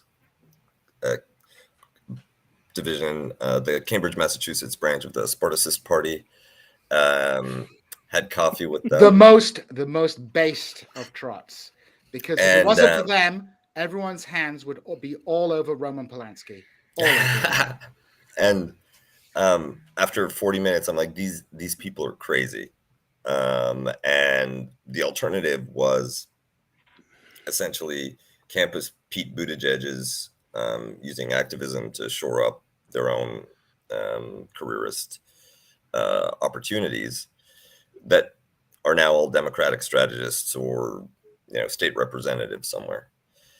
For me, I was outside of any organized activist movement for a very long time, and my view, first and foremost, was that the Iraq War was a case of catastrophic geopolitical malpractice, right?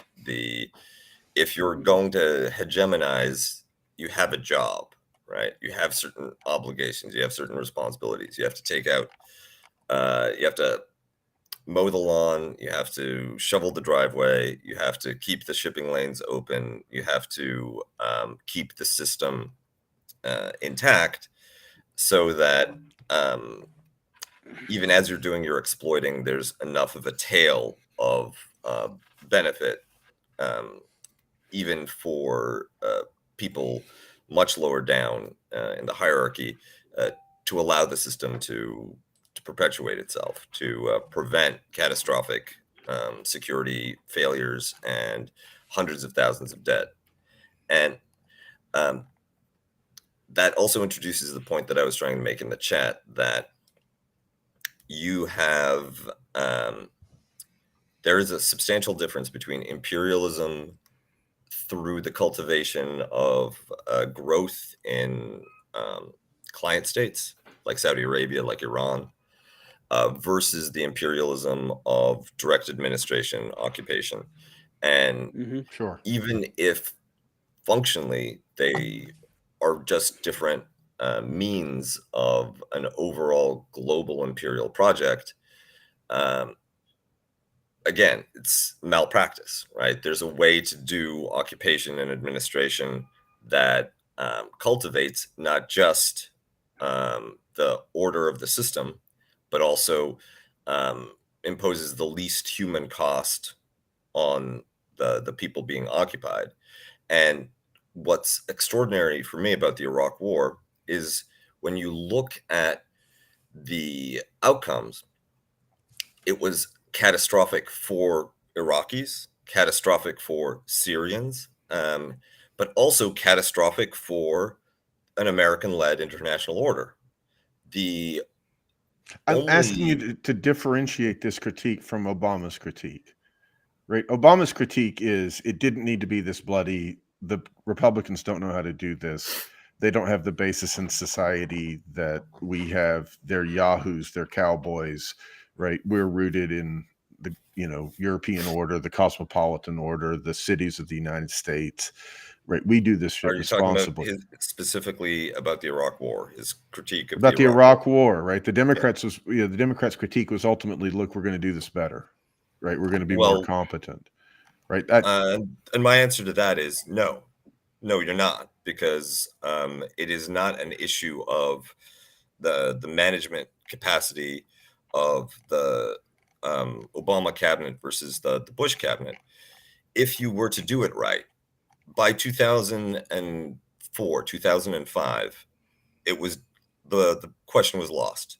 And I was trying to convince everyone I knew that had any interest or influence that the United States should concoct rapid withdrawal by losing to Muqtada al-Sadr. Elevate him to be enemy number one. He has a sizable following among the Shia, but he's not Sunni, and he doesn't want to annihilate the Sunni. He has Iraqi nationalist credentials. He can, like the communist government of Vietnam, potentially administer the country after the American occupiers are pushed out.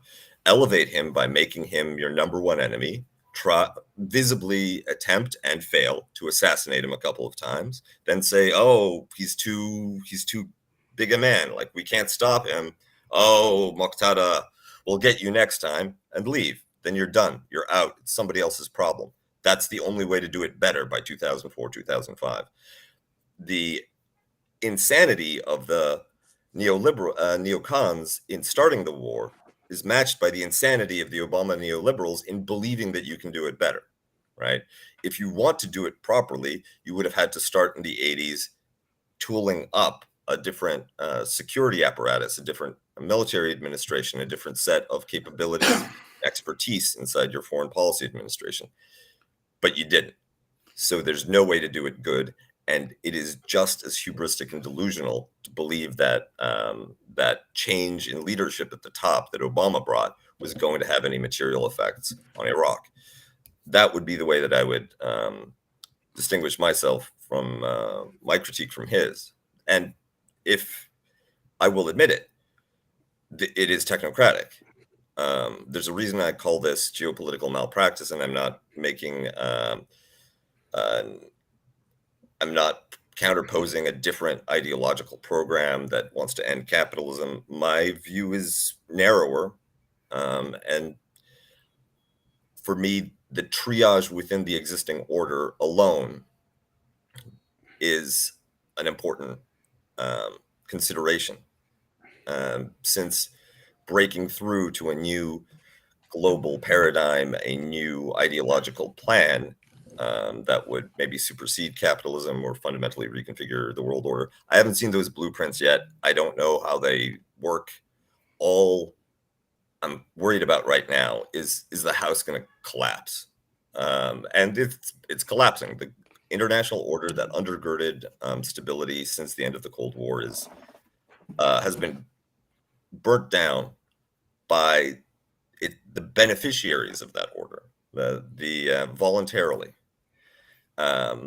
And now, at this point, I don't think there's as much space for either an Obama-style light critique that Democrats do American hegemony better, or my critique that you need to have more geopolitical humility if you want to maintain American hegemony, because the age of American hegemony is setting. Leonard, you mentioned before that there's no ideological rival to the West right now, whether it's Han chauvinism or Russian, Rossiyski mir style Eurasianism. That may be true. There's no positive competitor, but they don't have to win. All they have to do, the ideological struggle, all they have to do is be strong enough to push back once Western cosmopolitan liberalism destroys its own legitimacy, which it already has. Right now, Western... I really appreciate, I think that's in some ways a very frankly conservative point of view, that the world is worth saving. And there's a lot of fear respecting any change. And I wish the left would say it. Right? Like, look, we haven't, I think the left has a palpable investment in, the West, in the sense that I think that, why do I say like no one else has an alternative ideologically, or maybe the communists do? It's because there's only one project. There's only one fucking project, and it's the revolution that began in the West. It's the English Civil War. It's the American Revolution, the French Revolution, socialism, Marxism. That's all there is. There isn't any other future project, right? And it's not on the basis of I don't know what Islam or Orthodox Christianity in Russia, neo-Tsarism, whatever, right? It's quote unquote the West or bust. Now, China's a part of the West in as much as they're communist, right? It's the old joke, right? What do you think about the French Revolution? Too soon to tell. Who was that? Joe and Lai said that. Mm-hmm. You know, but it, you know, I just hate the left's posturing and absurdity, and you know, the idea that, like, you know, we know better, or like, hey, look, America, you know, like, we knew it was a sham all along. And it's like, well, what are you fucking talking about? Where are you going to organize socialist politics? Well, Right? let me jump in a few points, because there's a few things that I want to say. So, in terms of, you know, the effect of American imperialism in the in the Middle East, I think, you know, it's very easy to like blame everything in the Middle East on the United States. I think there's this kind of America bad politics which likes to, you know, reduce everything to an issue of American imperialism. You know, people talk about Mossadegh coup. Well, you know who was helping with that? Professor Anne Lambton and the boys in Britain, right? You know, you want to talk about the Iran-Iraq war. The Americans were not giving the Iraqis weapons directly. They were giving them money to buy weapons from who? The Soviet Union, right? When we look at the destruction of the left, you know, like I wouldn't, you know, I think during the period of the Cold War, there was this competitive developmentalism, that division of the world, you know, gave opportunities for countries to extract largesse from either Soviet Union or the United States. And, you know, that's the dream of those who want to return to a multipolar world, that, you know, perhaps this will give the third world, you know, room for maneuver. They can get some better deals. You know, China is in Africa now, so it's not just the European and French and American finance capitalists, it's the Chinese coming with better deals. The Chinese just do better deals in the, you know, in parts of Africa. They're still deals. It's still about making money. It's just a better deal. You know, when you're a new guy on the market, you come in with a better deal, and people want that deal. So I think it's not inherently counter-hegemonic. Not the Japanese and the Germans and many others have been offering people better deals than the Americans for a real long time as a part of American hegemony. But I think, you know, I think America has a part to play in the degeneration of the Middle East itself. At the end of the day, whether you were a pro-American country who did everything, like Egypt, they did peace with Israel, they did infitah, same social problems, same economic malaise, same disaster affecting that country as a country like Iran. Perhaps, you know, obviously, if you play by the American rules, you get access to the wealthy markets, you get a little bit more finance capital, but, you know, it doesn't solve any of the fundamental issues. And also the political cost of all these, you know, the Shah did development. But what was the outcome of that development? A society that became increasingly divided, and a society that gave birth to the Islamic Revolution. It's not just the Americans' fault for that.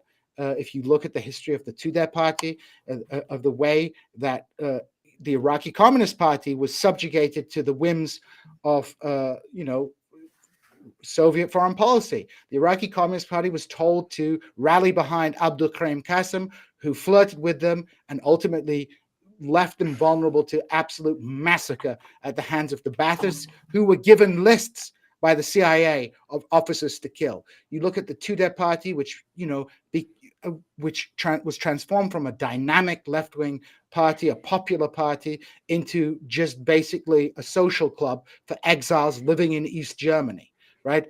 Where you ended up with a left that was divided between those who, you know, rallied to the Islamic Revolution in the name of anti-imperialism and then got themselves shot in the mid-1980s, or those who opposed the Islamic Revolution and were shot anyway, even though it was the left, it was the strikes, it was the workers' power that was emerging in the oil industry that propelled the Iranian Revolution. The fruits of that revolution were decolonization, but it was right-wing decolonization. It was a profoundly reactionary shift. When we look today in Iran, people valorizing Iran as a you know, bastion of anti-imperialism. Do you think the Iranian, you know, the mullahs don't control anything anymore? The military-industrial complex controls everything. The Pasdaran, the, you know, those who have connections with the state. You know, Iran, the conflict with the U.S. is foundational to the way the Islamic Republic functions. The Revolutionary Guard could not have the control over Iranian, not just politics, but also economics, if it weren't for the conflict with the United States. So these conflicts around the world are part of a system. Imperialism, yes, is something that one country does to another, but it's a system. It's a global system. I mean, the Chinese, the Russians, they want their space, right? They want the There's American. a reason why Lenin said it was the late phase of capitalism. The Chinese and Russians want their space. They want America to step back, respect their spheres of influence. The Chinese have very good reasons to not want the Americans lurking around their borders. They remember the century of humiliation. They remember, they remember all that kind of crap. The Russians, they have their perspective. But do they want the Americans to stop deploying the U.S. Navy to protect the sea lanes in order to keep so that you don't have to have anti-piracy fleets everywhere? No. Just as Hitler didn't want to disband the British Empire, he just wanted the British to, he wanted a new German-led world order. So we live in this, we live in a barbaric age.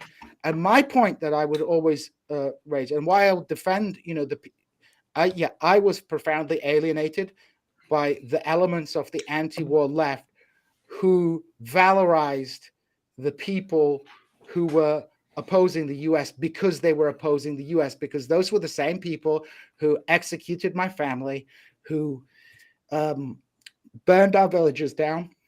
And I need a moment. Right, Gene. All I was saying to you is, is that you can invert the claim that America's responsible for all the ills and say America's responsible for all of the development, right? And if you use a word like development, I'm a historian of empire too. I would actually let's extend that logic to its conclusion, because I think that you're right, but either view is incomplete. The United States had a few moments. Most countries in the world are takers within the system. They have to follow somebody else's rules in order to survive. There's very little. There might be even countries where there's sufficient development so that there is some state sovereignty domestically. Internationally, hegemony is a fact. And it changes in extent, though, over periods of time based on the relative capacity of different players. So the United States is extraordinary and exceptional in one way that I think we can all concede. At several moments in its history, the preponderance of force was so great on its side that, unlike virtually every other state in the world, it did not have a compelled set of policies, right? There was an element of legitimate international autonomy that the United States enjoyed, and it could use that to frame the system for everybody else. That's just way too narrow of a view, Cuba. It's just way too narrow of a view. In the United States is the republic of the 19th century, right? It's the republic of the 19th century. As Marx said, it's the homeland of the European working class, right? It's the country that is whose revolution is the founding of the first international. But you're just stripping everything ideological. You're stripping the whole history of freedom down to this question of power and economics. I'm 100% fine with that. I'm not interested. As a leftist, I have to object. Fair enough. But the overall assessment of what when you say that the development and the destruction of the Middle East they're both, the credit and the debit of the United States, they're two sides of the same coin. The power imbalance of the United States allowed them to create the conditions for that all these regional countries experienced, whether they were favorable or unfavorable. And I think that overall, the assessment, especially in an area like the Middle East, has to take into, how many hotels in Dubai make up for the Iraq War? How many women in glamorous 1960s photo shoots in Tehran make up for the Islamic Revolution? If they are two sides of the same coin. It has to be evaluated holistically. And I think that, especially given the propensity towards very bloody crisis, we're looking at serious geopolitical hegemonic malpractice. Let me just add on to the point that I wanted to say. My opposition to the war, I guess, is twofold. It is that, and I have an article coming out about this, is that our opposition to the exercise of U.S. imperial power doesn't need to be rooted in whether that exercise of power is quote unquote good or bad, right? Or whether the people who are fighting against them are good or bad. There may be movements fighting against American imperialism that we are supportive of. There may be movements that are absolutely barbaric, right? And terrible.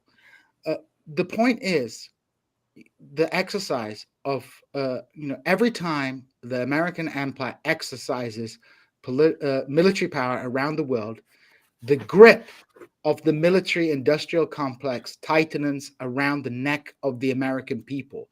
What is most profoundly disturbing, I find, about this realization that this opposition must be primarily rooted in that opposition to the military industrial complex, is because you can conceive of a situation where American power, even if this is the minority of the time, may save lives or be morally justifiable. But that misses the entire point that, the military industrial complex is a profoundly amoral institution. It is like, if we think about it, everybody likes pop culture. Imagine you have a fantasy novel where there is the hero, the paladin of good. But he goes to the dungeon, he finds a magical sword of evil. And every time that sword is used, the end of times comes one step closer. Now, he may use that in the Crüe, short term for I'm sorry, Gene. Let me put it to you like this, just as plainly as I can state it. The American century is a century of counter-revolution. But that doesn't mean that the American empire is the counter-revolution, right? The counter-revolution obviously is something that, in a sense, this sleeping power in the new world just went and cobbled back together, right? The counter-revolution took, the heart of the destruction of socialism was the heart of socialism, Europe. Right, America was a part of it, right? It was a part of it, but it wasn't that the revolution died in the United States in the sense that in the way that it died under Stalinism, or the way that it died as a result of the defeat of the German Revolution. So yeah, the United States emerges as the world, enters into chaos with the beginnings of the post-World War I order. Right, with the Wilsonian order.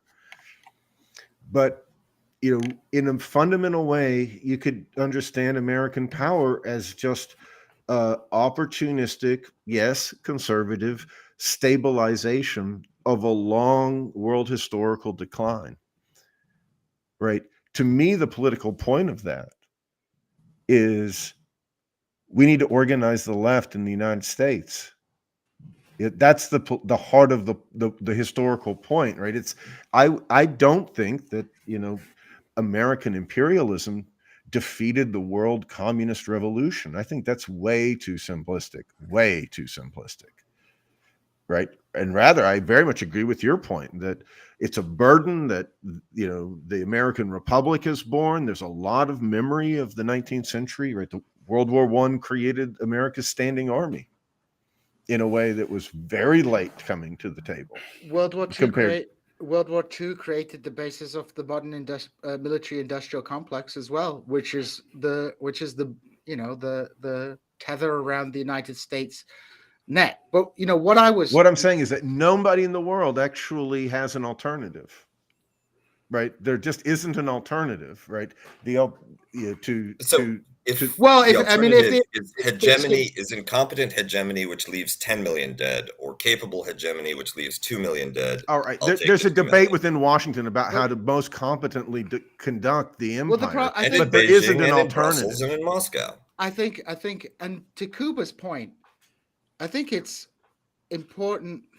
I guess and I think me and Kuba talked about this in a bar in Springfield one time. The belief that, for example, the Iraq war could have been managed better misses the point, right? And the analogy was Imperial Japan. All that crap that Imperial Japan said about Western imperialism, about like Asia for the Asians, that the Whitey is racist, the colonial regimes in Europe are racist, in Southeast Asia are racist, and we need a co-prosperity sphere and to rebuild, to rebuild our region and kick out the Europeans. That their critiques of European empire were like often spot on, right? Just as the neoconservatives, when they talked about the barbarism of Saddam Hussein, they weren't wrong. The issue is, because of the very structural nature of Imperial Japan as a militaristic, rising power imperial state, its rhetoric for propaganda purposes could never be fulfilled, right? There was, And they got their co-prosperity sphere after the war. And yeah, that's the irony of it.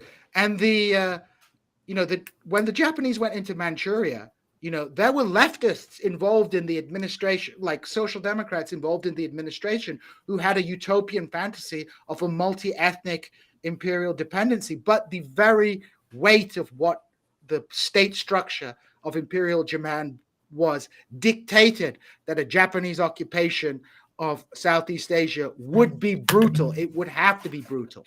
And that is exactly the same thing with American empire. The critique that the neoconservatives might have given for Saddam Hussein was correct.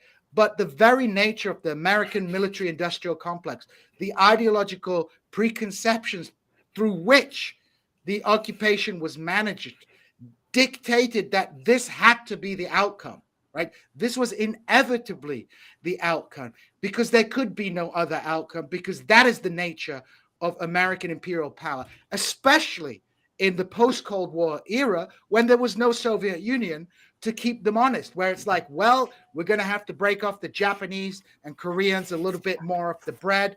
We're going to have to let, we're going to have to do this with no counter hegemon. It's just like pure plunder and barbarism.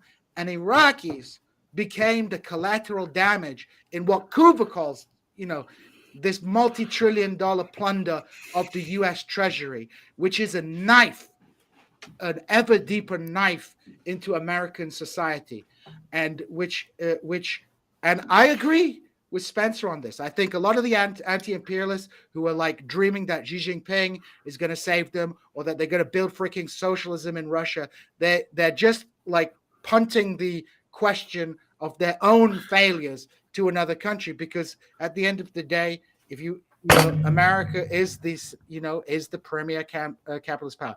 Vaughn, you're about to smash some stuff up. Go for it. If the vision of the beginning of the bourgeois revolutions and where this all ended now is a choice between the inevitability of the Empire of Liberty becoming whatever it is now, a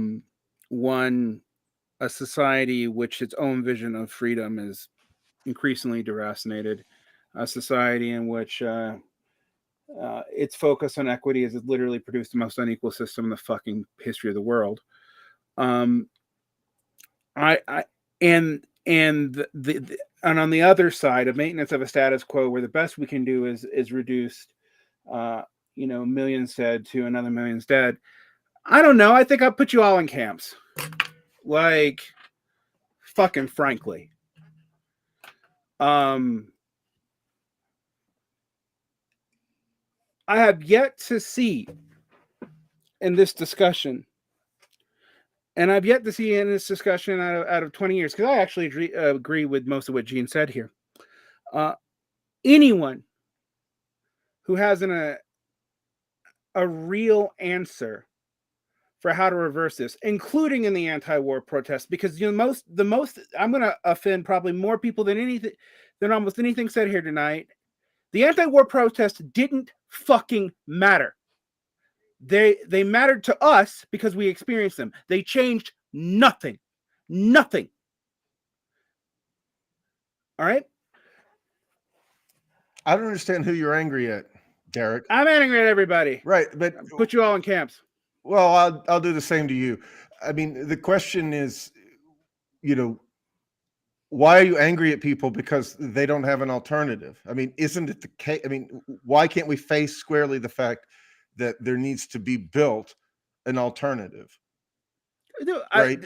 I mean, my thing is, we are never getting to the point to even talk about what that would mean. Frankly, we have one half of us who's too afraid of it, and another half of us whose only vision for what it is to appeal back to a vision of the beginning of the bourgeois revolutions. I'm not appealing to the beginning of the bourgeois revolution. I'm just telling you, why is America the global hegemon, right? It's the global hegemon because of a very deep history, right? It's not a global hegemon. China could exceed the United States in economic power. It isn't going to make it the hegemon. America was also lucky. Like all its main rivals liquidated themselves in the First and Second World War. There's like they had the ocean between them, so there was no one who could challenge them. I'm not one for crapping on the the achievements of the American Revolution, to stick it to Whitey, right? But I'm not down with this kind of like neo-Browderism where it's like, it sounds a lot. Do you think the World Bank and the United Nations and the IMF are going to be relocated to Beijing, and the children of the world are going to go get their education in China? That's all I'm saying. I mean, I don't know. We could all I don't have any solutions. I'll be honest about that. I mean, I might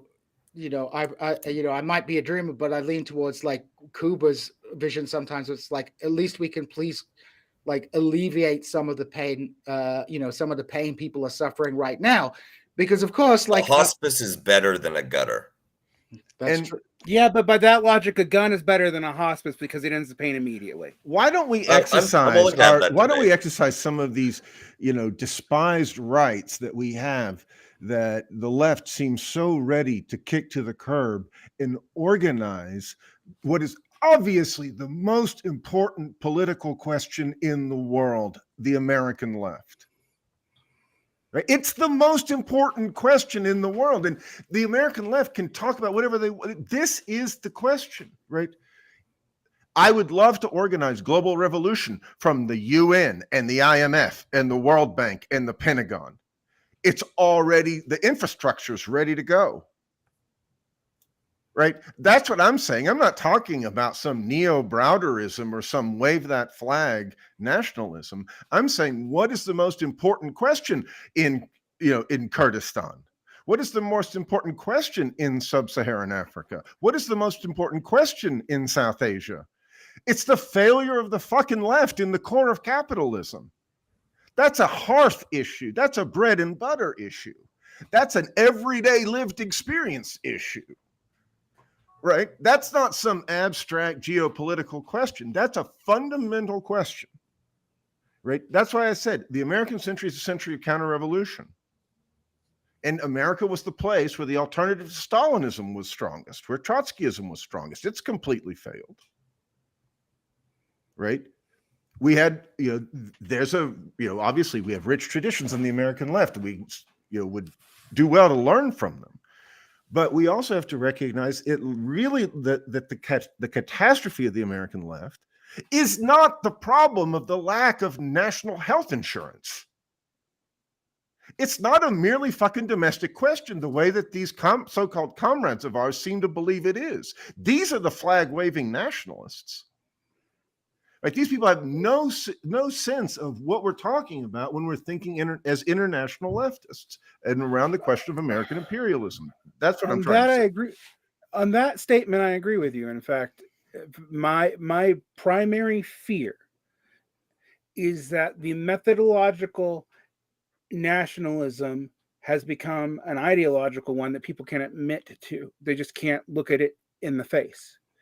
And that in fear of holding back the chaos that is going to come one way or another.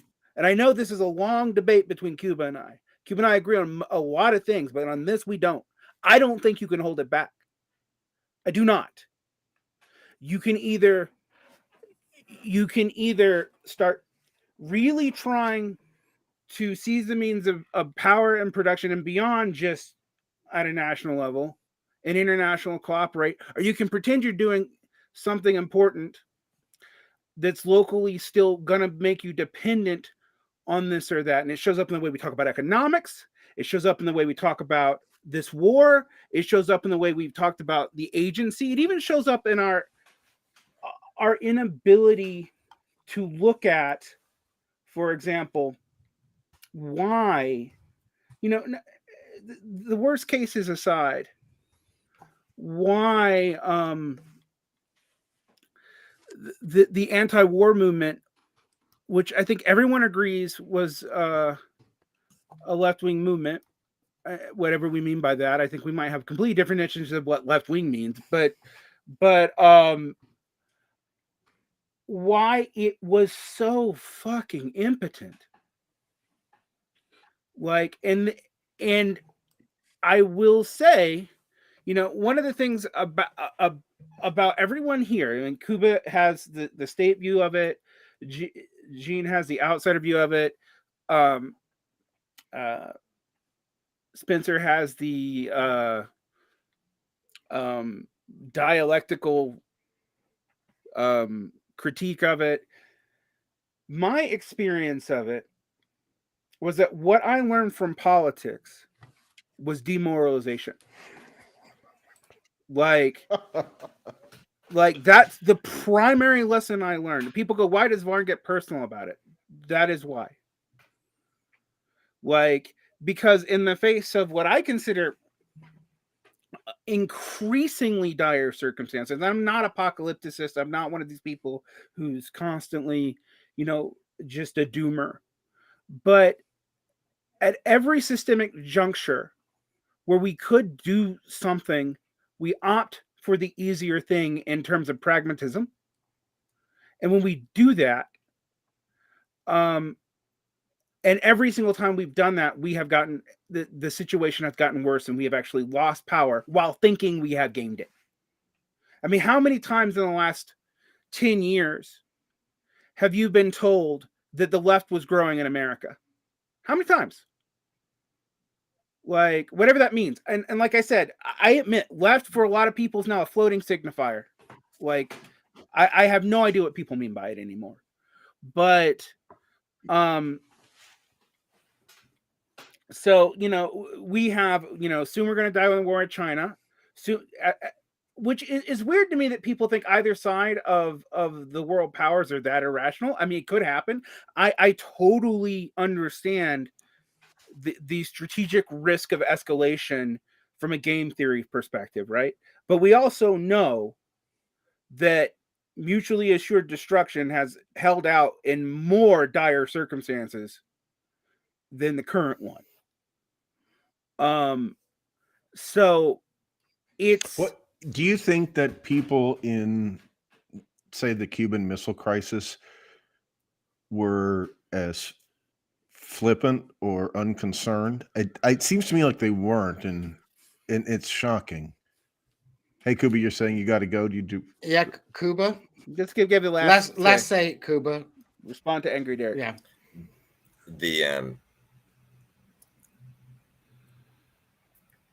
So I think that we agree on a lot of things, and in some ways this is a struggle session around coping with the fact of our irrelevance and the geopolitical, domestic political irrelevance of the left, which is how we vaguely construe our side of the football game that is human progress. And what happens, I have a certain passivity in my view. I think that decisions are made so far beyond our level that it's a matter of trying to cope with consequences and reduce harm. One day, maybe, if conditions change, then the left, if that can emerge as something more than a dream, can exert some agency and bend events towards its own ends. But right now, we are dealing with a emergency situation in which lives are at stake. And I don't know how to prevent another Iraq. I don't know how to prevent war with China. I just want everybody to be okay. There we go. I mean, Cuba, thanks for joining us. Thank you for joining us, Cuba. And Thanks, guys. enjoy the rest of your holiday.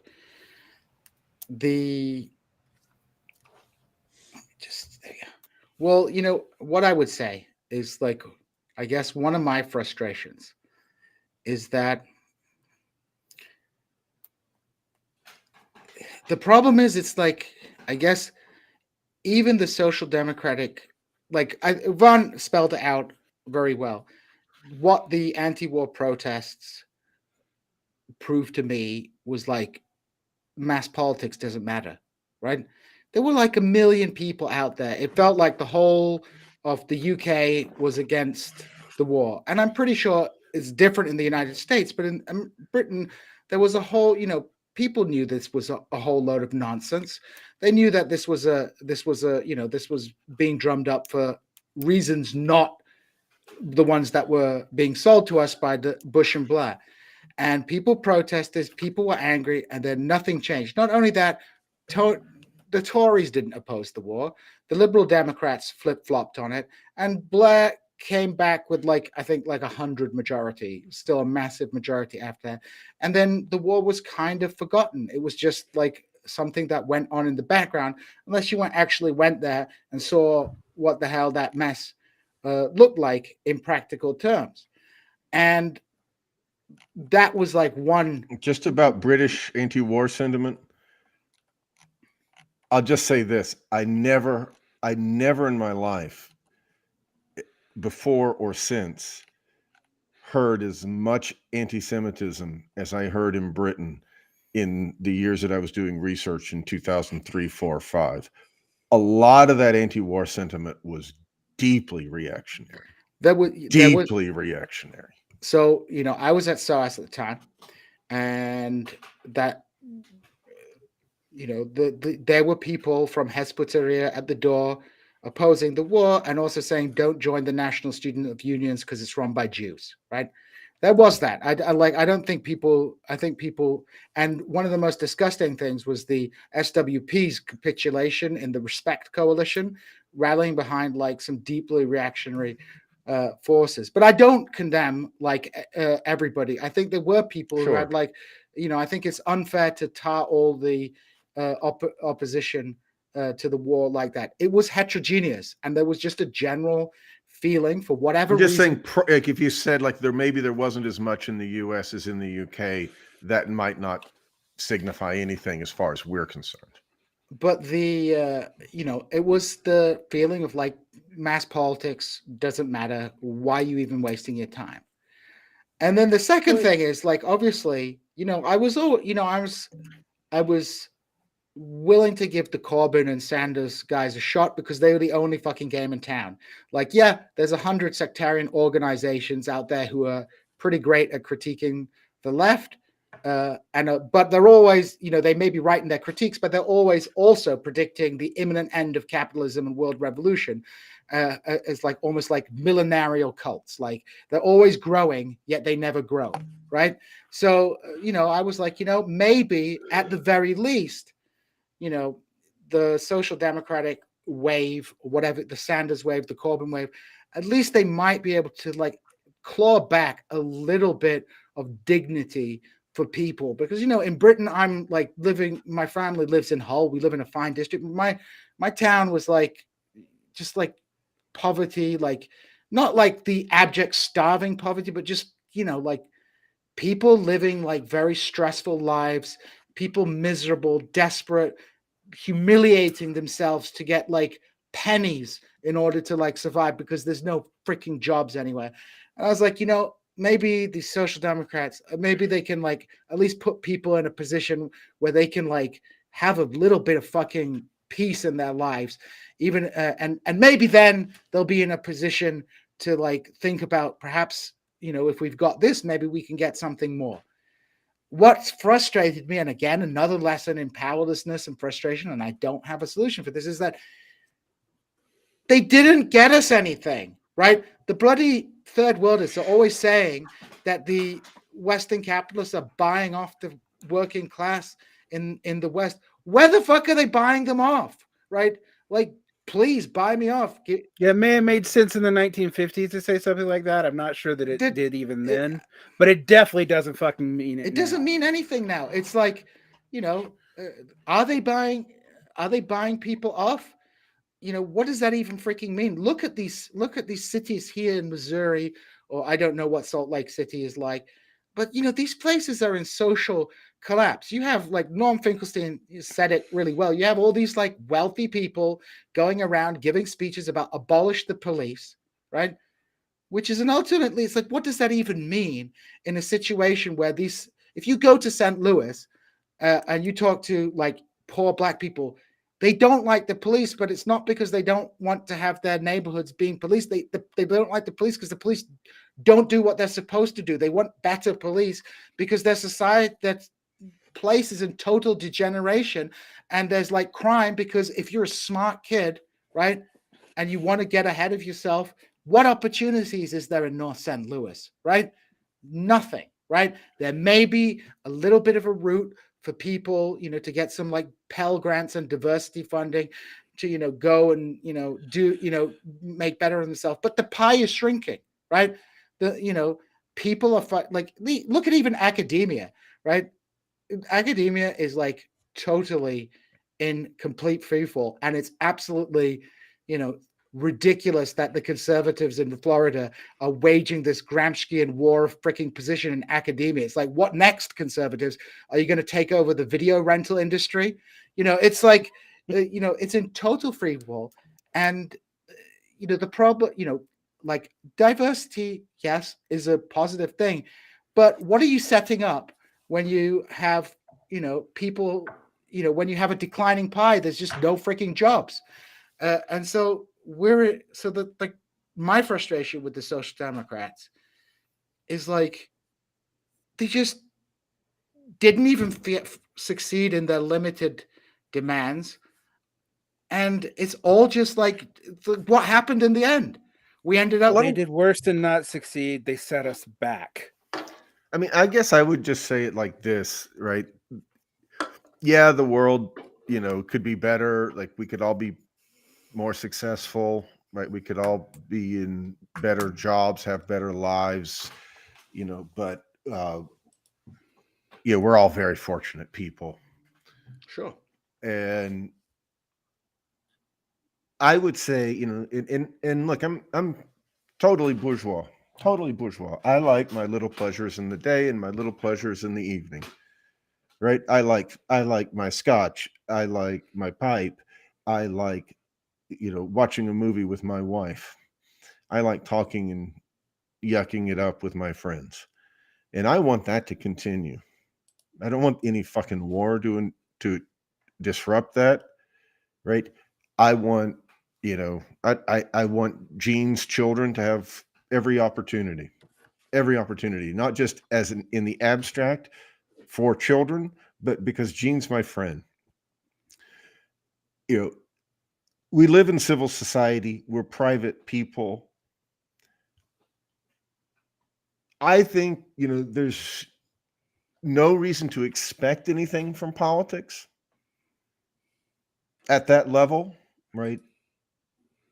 What the question is, can you soberly think not about harm reduction? Obviously, if you're talking about, what happens to Gene, or what happens to me, or Gene's children, or to Derek, or to Cuba, we're interested in harm reduction, right? Don't fuck with my friends, right? Sure. But politically, intellectually, to the extent that, what are we talking about? We're talking about, a handful of crumbs that have come out of a 20-year experience, right? You guys are finding out, right? There aren't that many leftists actually shaking out of this experience, right? We have to think about, in a very sober way, that we can't be buffeted by fear, right? About, well, how could we build a socialist project in the 21st century, right? Not because it's likely or unlikely or any kind of calculus like that, but because that's the only thing that interests me intellectually. That's the only thing that my engagement with, if you will, my freedom is motivating, right? It's, the tobacco or the alcohol that I enjoy, the sex, the friendship, the conversation, that's not really, where I've concentrated my meditation on being free, right? That for me is concentrated in being a political person. And I'm just saying, like, this is what drives, what Derek was calling pragmatism, right? Thoughts, Just, Derek? really just an opportunism, right? Is really, if you could even call it something as august as opportunism, because opportunism was a part of a massive socialist movement, right? This is just Right. sort of lame people respond, I don't know what, lizard brain shit, fight or flight. We just can't think that way.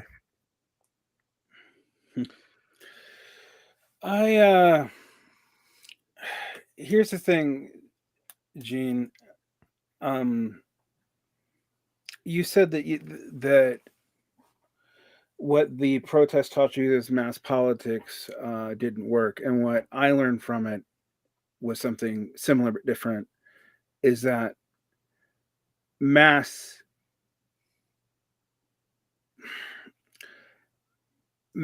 expression is not mass politics. Like, mass discontentment expressed is not mass politics. Politics really is, at the end of the day, about power and what you use that power for. Freedom, equality, whatever. Solidarity. Let's bring out our French Revolution terminology there. What the Iraq War taught me, in a lot of ways, is that the international order was a contested playing field, and that its dominance after, its development post World War I and World War II was, in some ways, in a lot of ways, led to a counter-revolution. And it's not to me just the new American century, but it's also not to me like just America or any of that shit. I don't have a particularly strong anti-American bent. And I've been in a lot of places and seen a lot of shit that's happened under this order, including in my own community. I don't like to pull more pro than thou, because I don't think it's real for where I am at this point in my life. I am a middle class person, whatever the fuck that means. With a ton of D&D books behind you. I do, yeah. Thank you, Patreons. You paid for all that. But there's a reason. I think about this a lot, about what the kinds of struggle and the kinds of demoralization does to people, and also what really careless violence does to people, and what social decay does to people. Because I think even for a relatively successful middle-class person, I actually illustrate, unfortunately, as character flaws, a lot of what that does. And I think, when people tell me, well, there's hope everywhere and people are going to rally together to oppose, what's happening to the US happening there. And I'm like, yeah, but they're not rallying together.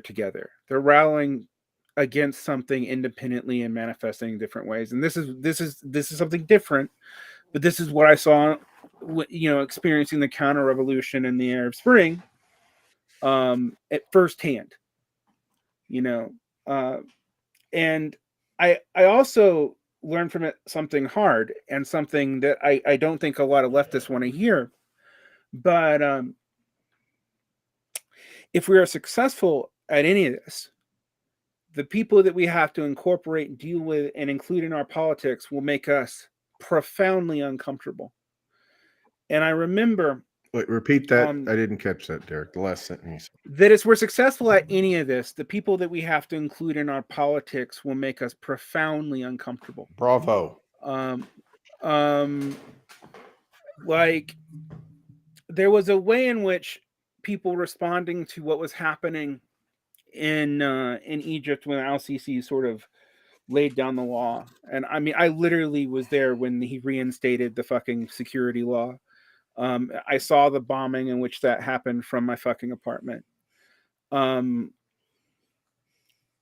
I was sitting there going to work the next day, and former liberal military people and former Brotherhood were just trying to figure out, having to talk to each other and trying to figure that out. And I was told, be respectful and careful, because these people are working together, but like, they had killed members of each other's families and not that long ago.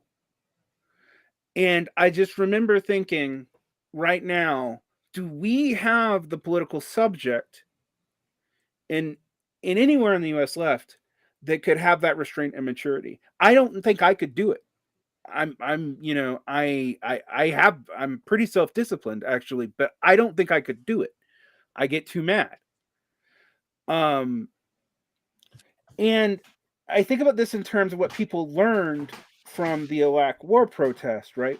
Like, they didn't, I mean, that's another thing about the Iraq war protests, just to, point out what you're saying, Varn, is all public protests now are violent and destructive, right? In a way that the anti-war protests, obviously there was a lot of lawlessness and property destruction. There always is. But nothing like this, nothing like January 6th BLM, right? Which just looked like, unpolitical, right? Just people acting against property and other people and getting into fights. And of course, people getting shot, right? All of this chaos, that I think you're talking about, right? Like, what kind of restraint is there now in our public life? It's very degenerate. The great Ottoman constitutionalist Lutfi Fikri Bey, remarking on the kind of collapse of the Ottoman constitutional revolution and the degeneration of popular politics into ethnic cleansing and war, made the observation that Türkiye'de efkari amumiye yok, sadece hissiyati amumiye var. There is no such thing as public opinion in Turkey. There is only public sensitivity. And what he was what he was indicating, I think, is something that is applicable to America. There is no public will, public opinion. There is sensitivity on issues, and legitimate sensitivities. Look at these protests in France. And and I've said it before, like, I was so struck by the storming of the Sri Lankan president's palace. It's like, they got there, they got into the palace, but then what would they do? There was, what do you do when you get into the palace? I remember, my dad is like a very. Wasn't that poignant? That was very poignant. I mean, all you do is, they didn't even like get drunk. They just sort of went swimming and went on the Peloton. When the Arab Spring happened, a lot of my friends, I was a PhD student, just started, people were celebrating, finally there's some movement in the region. And it wasn't, there was a hope that, this is the real wave of democracy, not what the Americans brought and the barbarism they brought. In fact, I remember talking to some deeply reactionary German who said, no, if you talk to Syrians, he did Arabic. He was like, if you talk to Syrians, they don't want democracy. They saw Iraq and they don't want democracy. People in the Middle East don't like democracy. They are a different society from Europe. Deeply reactionary guy. People were celebrating. And my dad came down, the permanent pessimist of Middle Eastern politics. He said, like, literally predicted the outcome of the entire Arab Spring, in 2010, before even the Syrian uprising. He was like, the army will come back in Syria, mark my words, they won't tolerate this Muslims. And then he was like, in Egypt and in Syria, they will be murdering each other with knives to the neck. And he was right. And the reason he was right was because nothing exists. These societies are so in this process of decay, which has been facilitated by not just the United States, but the entire international order, in which any kind of civil society has been utterly obliterated. All that exists is tribe, sect, these informal networks, and bribery through these networks. That's all that's left in these societies. It's not because they didn't. I mean, people think, like, in the 19th century, in the 1840s, in the military college, they were reading, what's his name, Auguste Comte, right? In the 1860s, they were trying to give Islamic arguments for constitutional government, for individual rights, all these kind of things. The Islamic modernists of the time were trying, and they were the right wing of these things, were trying to, embrace modernism. If you like the those dumb fuckers were so dumb they believed in progress. They believed in. I mean, you got, like, one of the things I discovered when I was learning Ottoman Turkish is that there's this magazine called Volkan magazine, which in the historiography was being portrayed as being the reactionary, anti-constitutional magazine. But when I read the articles, they were actually making an argument for not the regime that had appeared in 1908, but for a different type of, constitutional regime. These people, there was a concept of progress. There was an indigenization of this notion of progress. Spencer will disagree with me, but why I think the Haitian Revolution is the most based of the Atlantic revolutions was because it demonstrated that these universal ideas were not like some white guy ideas that were only applicable to white civilization. They demonstrated in a very practical way that these were universal ideas that the could difference, be weapons. Gene, is that I just never believed that there was a Haitian Revolution. I believed it was the revolution to begin with, right? You had to go through the detour of late 90s vintage miseducation to even believe there is such a thing as the Haitian Revolution, right? CLR James doesn't believe in any such thing. Well, okay, yeah, it's one big revolution, and what the Haitian dimension to it, if that's how you prefer to frame it, the Haitian dimension demonstrated that the people in the most abject and brutal servitude, like, they're more emancipated than we are because they can at least fucking A, identify where they want to go, and B, bring out the machetes and machete their way to that liberation. It didn't work out, but Yeah, it but was. the other aspect of the miseducation is that you don't understand that that's what the American Revolution is. That the I'm American not saying. Revolution is actively supported by people who are not white and European, who are Sure. advancing it and claiming those ideas for themselves, right? It's actually always been the case, right? You don't have to have this racially homogenized group with machetes in their hands, right? Hey, no, they had It's actually a way they that, had quite Polish frankly, people. Pascal preserves his black nationalism, is this, Dessalinian, But the historical, I would just say, but Dessalines rotten history. allowed the Poles who defected to stay. I mean, like, whatever the point is, like, these these ideas were embraced by people. What we see in the Middle East today is like just such a profound, like, it's ISIS and the Wahhabis, the Islamic Revolution. These are like a profound defeat, and just, it's so depressing for me to contemplate that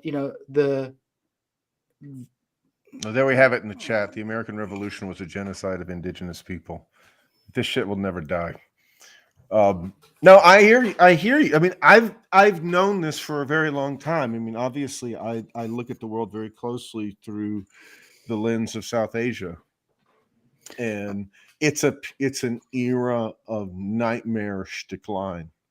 I mean, I'm getting ready to go there now, and my friends and comrades are basically saying, like, please come, we'd love to have you, but we can't have you speak. No one can speak. I mean, people Right. talk a lot about. You'll be lucky if you even get a visa. People talk a lot about fascism today, and if there's anything close to fascism, it's in India today. What the level of sickness, like, at the this is the logical outcome of decolonization, right? It ends up in Modi and the Right. Islamic Revolution. It's even creepier because, and this is where it's comparable to what you're talking about, is that it's sort of, it's fascism that will be voted out when the time comes. It came in by election and assuredly will go out by election. In the way that, I mean, did Pakistan get taken over by the Taliban? Did they need to be taken over by the Taliban? Is there a difference on one side of the border of Afghanistan and Pakistan? Right. I mean, obviously the Taliban are ruling in Afghanistan. But you're talking about this kind of post-Islamist apocalypse in the Middle East, right?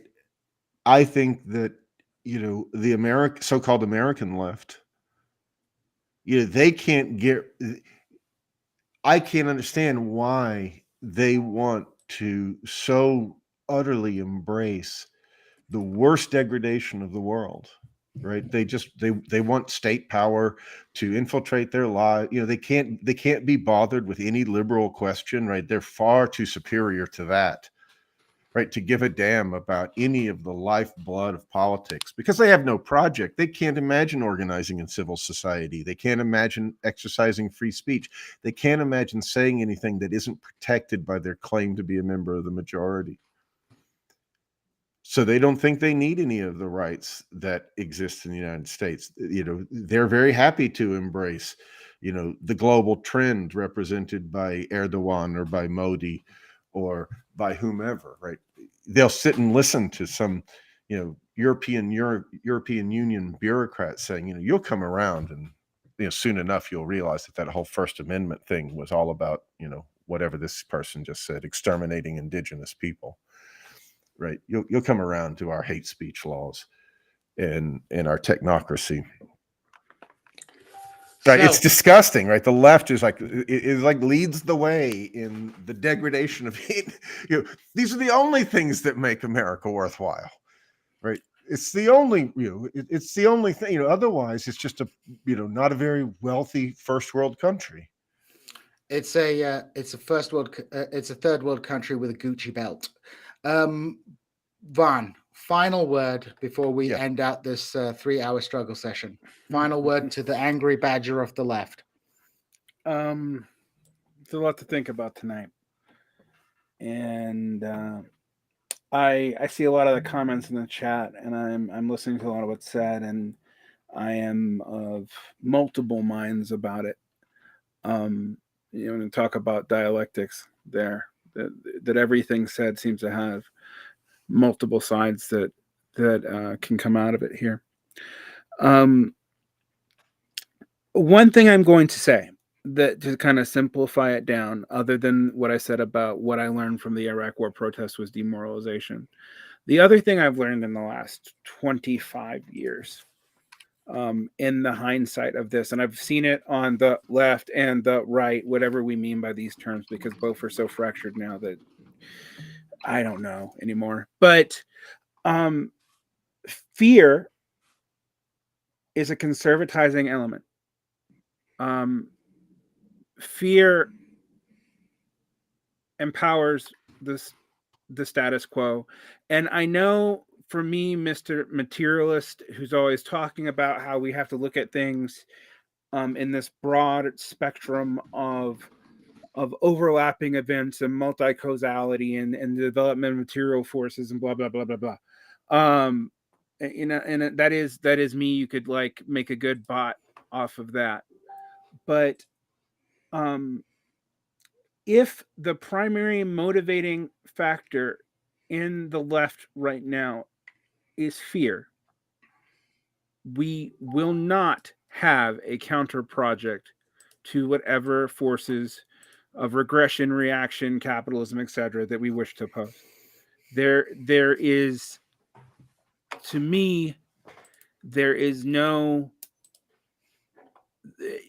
You cannot let that be the defining element of your politics, or you have already conceded to the status quo in ways you don't even see. And I think right now that's what you have to fight in yourself to be able to start to do both the intellectual and actual work of dealing with people, to build a politics that is beyond the mere expression of an idea of politics. You have to not be afraid. And it's hard. I mean, one thing that I was very sympathetic, Gene's been touched by these conflicts in Iraq far more than me, but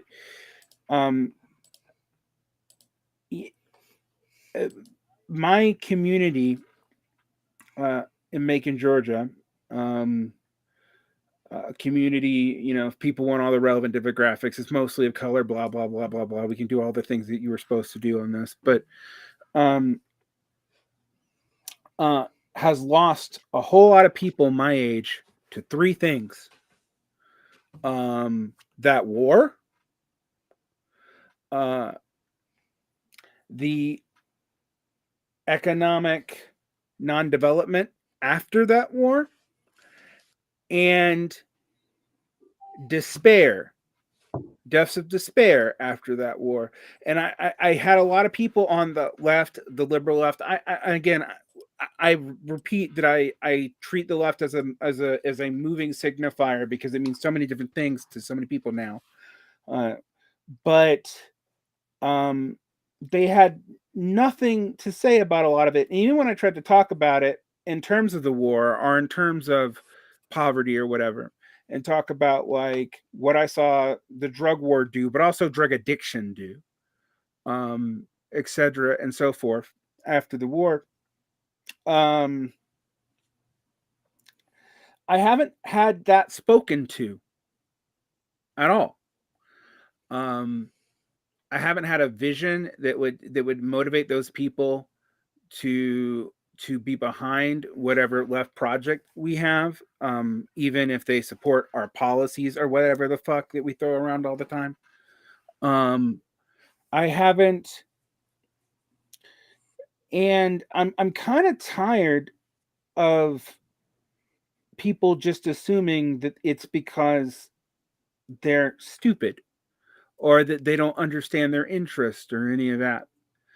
A lot of the people that I grew up with opposed the war and yet fought in it.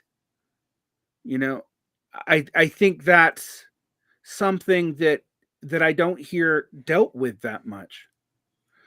And so, you know, it's hard for me not to be angry and afraid and want to protect, you know, all those people. But in some ways, that very impulse means that I'm not giving them anything in which they could actually fight for, believe in, and do something with, nor am I doing anything that's going to result in an embetterment of their material interest. Because frankly, most of the little pragmatic schemas we do don't happen anyway. So until we start really dealing with that, and I do think it's important to put this in the context of these wars, because the, you know, my hometown is a prime recruiting ground for that.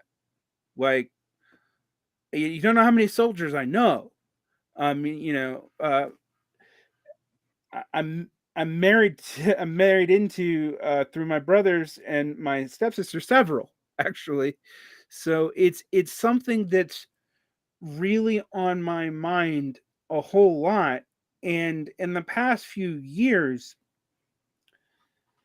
I just feel like it's not that no one's speaking to it, because someone's speaking to everything, but like it's not part of this framing. It's been this or that parliamentary trick, this or that particular policy, this or that progressive elective, whatever the fuck.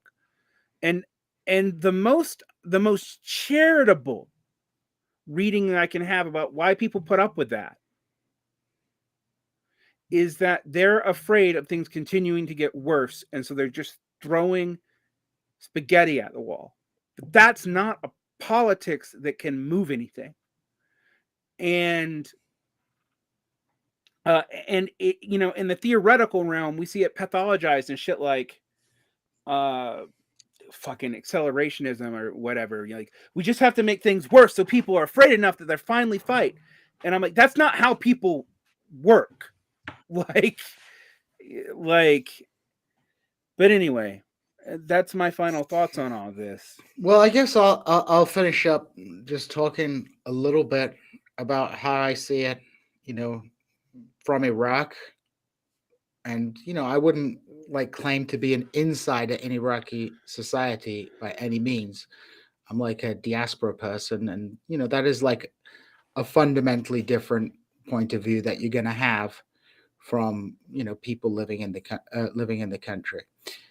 And I lived in Iraq for two stretches, 2004 to 2005, and then from 2014, I arrived in Iraq just a few weeks after the fall of Mosul, and until 2016, until I moved here to the United States.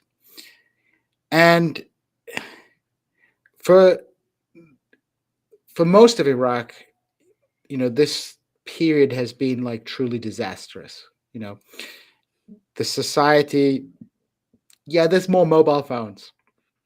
They've got like there's more mobile phones in South Sudan too. Yeah, I mean they've got more stuff. There's more junk in the country. One of the reasons the Americans couldn't get the power on for so long was because, like, when Saddam was in power, like nobody had all these electrical appliances, and suddenly they all flood into the market, and the Iraqi power grid can't take it. Even in, you know, in 2004, I had like 2 hours of electricity. I had 1 hour of water.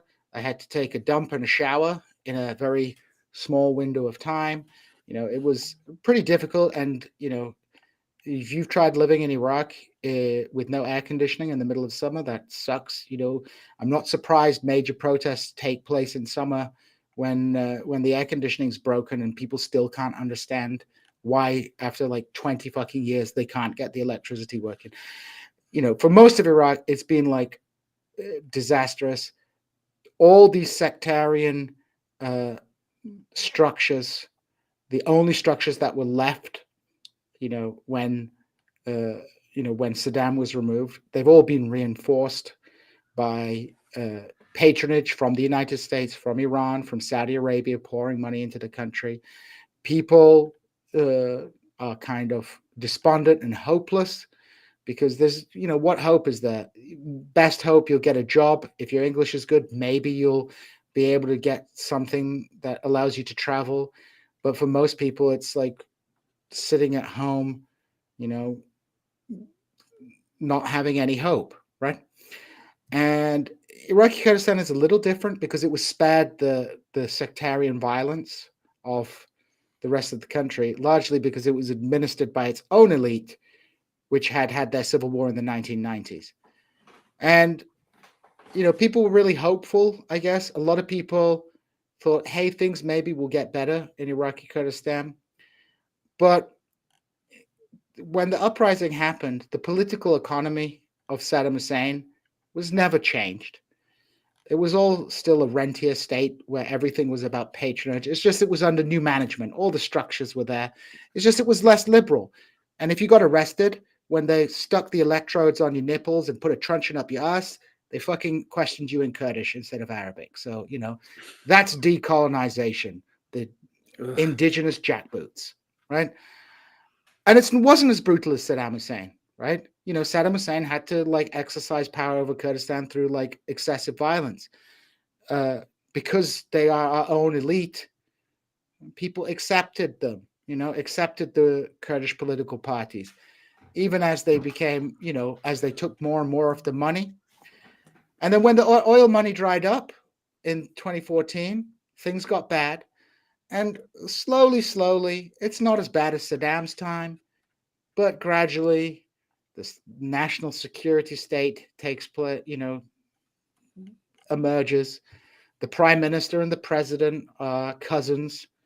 The prime minister is the former intelligence officer, intelligence leader. His former ministry literally has a symbol that is like two hands with a freaking creepy eye in the middle. But hey, they have a TGI Fridays in Erbil. They have a KFC and a whole bunch of Turkish companies. And you know what? Everything's in Kurdish. There's Kurdish flags everywhere. But what is Iraqi Kurdistan now but a Turkish economic colony? Turkish, people talk about the American presence in Iraq. Turkey is occupying large parts of Iraqi Kurdistan to fight other Kurdish groups with the connivance of the local Kurdish administration. What has nationalism and decolonization meant for anybody? The country was opened up, so it's not as dire as it once was, but it's like a static society, When I taught in 2014, 2016, I taught at an elite school, teaching, there were scholarship students, but there were also the sons and daughters of the Kurdish elite. And even they were cynical about everything. They didn't believe anything could change. And, the Iraq war, in the long term has meant not much to people. You can tell people today that everything was bad under Saddam Hussein, but that's fucking 30 years ago, right? It doesn't mean anything. You can tell people they did a genocide, they did all this kind of shit. Well, that's fucking great. But you know what? That doesn't affect my life. We have this sclerotic political system where it's all about who you know. I'll tell you, I'll end on a kind of an epiphany I had. When I started teaching, the students wouldn't do their essays. And what they would do is come to me and beg me to give them a grade, even though they didn't do the essay. And I was like, what is this? Like, if you spent like the time that you're begging me writing your essay, you would have your essay done. You know, like, what are you? And then it struck me as like, of course that's what they did, because that's all they've learned, right? The only way you ever get anything is through these networks. So the Iraq War replaced one Saddam with 1,000 Saddams. Some people did better, some people did worse, but the society is stuck. When I look at Iraqi Kurdish politics, you know, there's no anything. There's just now, right? And the same with the rest of Iraq, I would assume. There's no hope. It's like you'll either get got by the Americans, or you got by the Shia militias, or by the Iranians. There's no civil society beyond what you could grift off some international like funder who will set up your kind of bullshit puppet project for a couple of years. And there's just nothing. It's a society that has no future and has no past. And you know, a friend of mine wrote did a documentary about young people in Iraqi Kurdistan, and you know, like one of the kids said, "Look, there's no hope in this society. The only way out of it is either you join the PKK and go to the mountains, or you go and join ISIS and you go to the desert. Beyond that, there's nothing." And it's a very hopeless. It's a very hopeless society, because again, you oust one set of rulers. What is your program to replace anything? You know, what can you change? If you look at all the fights in Iraqi Kurdish politics, like, and again, my dad, the cynic, always says, the reason they're angry is not out of principle, but because they want to be the ones distributing the largesse to the population. And that's a system that exists. The Americans made it worse because they injected a hell of a lot more money into it. But it's just a society that's exhausted and that was needlessly put through a kind of barbarization that we in the West were like, which is upon us, right? If Iraqi society had collapsed by itself, it would be a tragedy. But like that, the United States was so heavily implicated, and in my opinion, probably made the situation like even more bloody than it should have been. Is just, you know, is just, I won't ever like take back my opposition to the war, even though it was like, I kind of was always in two minds about it, because I was like, you know, fuck Saddam Hussein and fuck all these people who are like soft peddling Saddam Hussein, soft peddling all these Islamist groups, you know, like, you know, that was probably a much bigger thing in the UK than it was in America, I would say, especially in SOAS. I guess it was a particularly pernicious variety of anti-war opinion. But like that opposition was, I guess, like in retrospect, my retrospective like understanding was, as I said, that, you know, our opposition to the war machine has nothing to do with, should have nothing to do with what that war machine is doing, but because of that war machine existence in and of itself. And B, the belief that the war could have been managed any better is a fantasy, because it was in the nature of that empire to fuck that up. So people who make that technocratic argument, like Kuba said, you know, they just completely miss the point. So, you know, I feel vindicated about that opposition, but I don't feel good about it. And I don't think anti-imperialism, like, I think if you portray all those fighting America as the good guys and all the, you know, the Americans, the bad guys, you make it easy on yourself, right? But the world isn't like that, man. Like, do people believe that like the rapists of ISIS, even though they were fighting America, were the good guys? You know, are you going to call people who took weapons, not just from the United States, but from Iran to fight ISIS, are you going to call them tools of imperialism because they needed some guns to shoot like ISIS when they came? You know, like, people want a simple morality story about the world, and it just doesn't freaking work like that. And realizing that American empire may do sometimes like protect people, even if that's the minority of the case. When you realize that, and when you realize all those who are opposing the regimes that oppose the United States are not like tools of imperialism, anti-imperialism becomes like something that is profoundly unsettling to the consciousness, because you can't just dismiss people around the world as being like just suckers and tools.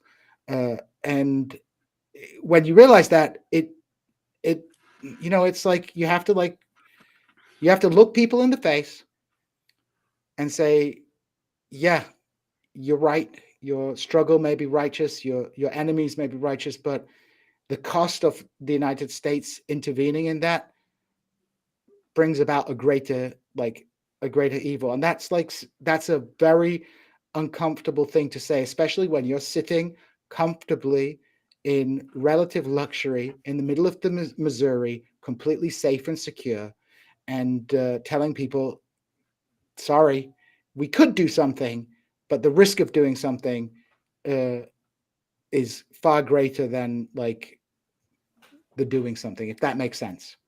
Vaughn, you wanted to say one more thing, and then Spencer. I want to say the last thing is more of a challenge to people, because there's a lot of people who are like, you guys sound like you are lamenting the decline of the youth. And I always go through, well, in some ways, every civil institution in American life actually sounds a lot more like what you're talking about in that Curtis school. And I work in a lot of them, and I have the statistics that back that assertion up too. This is not me, however, blaming the kids. I don't think that that's particularly useful. They are, in some ways, if not, I don't want to say they're a product. I don't have that purely, social determinist, cultural determinist view on what people are actually, but they are in context with a society that has brought the malaise home and tightened the noose around its own neck, as Gene was saying earlier. My challenge to people is not to become a doomer or to give up on any of these ideals, or to give up on whatever they think they're fighting for. My challenge is to stop fucking taking shortcuts, because I want you to prove the pessimistic side of us wrong. And if you can't, that's on all of us. It's not just on you. But I'm kind of tired with the solution to the problem being everywhere but where you are. And that's a lot of what I think I see. And then people counseling us about, oh, your resignation. I don't think I'm resigned at all. I wouldn't do what I do if I was resigned. There'd be no reason talking to you, to the left or to the void. If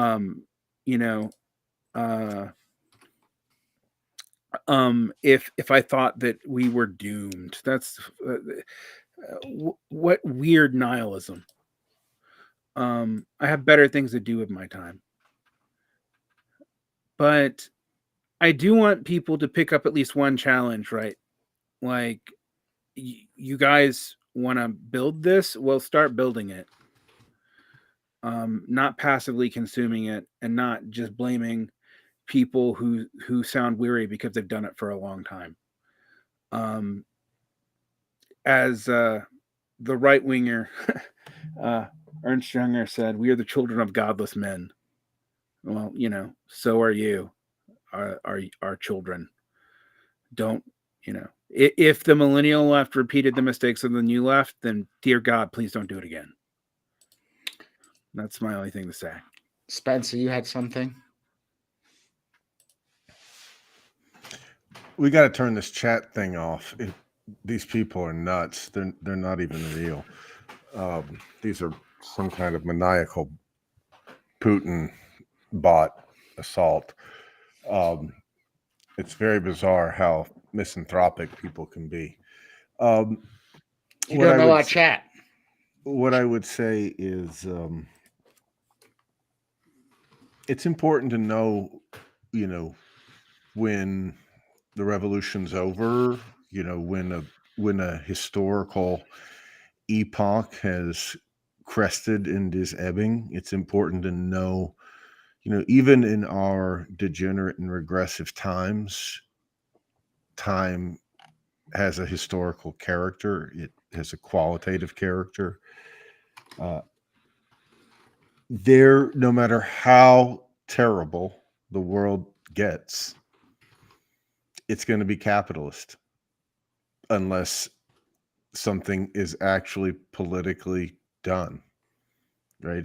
There's no breakdown of capitalism that isn't going to breed more capitalism. There's no war that isn't going to breed more war and more capitalism. There's no misery that isn't going to breed more misery and capitalism, right? These things are, and for that reason, you might as well, take a very sober view, understanding that, there are long books that have to be read, right? People have to be taught about really difficult things, right? It takes time. And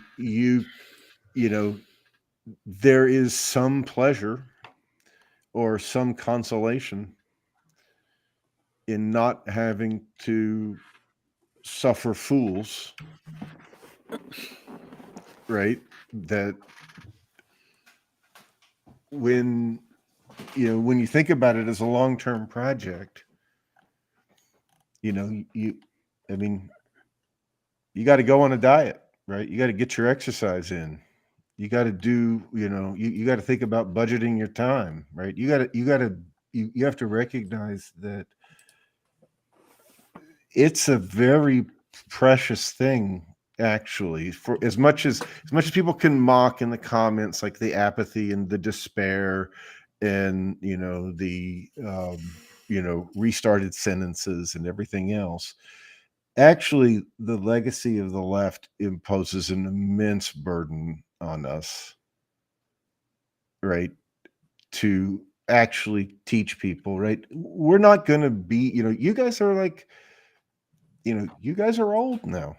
Even you guys are old. I'm definitely old, right? But you guys are fucking middle aged, right?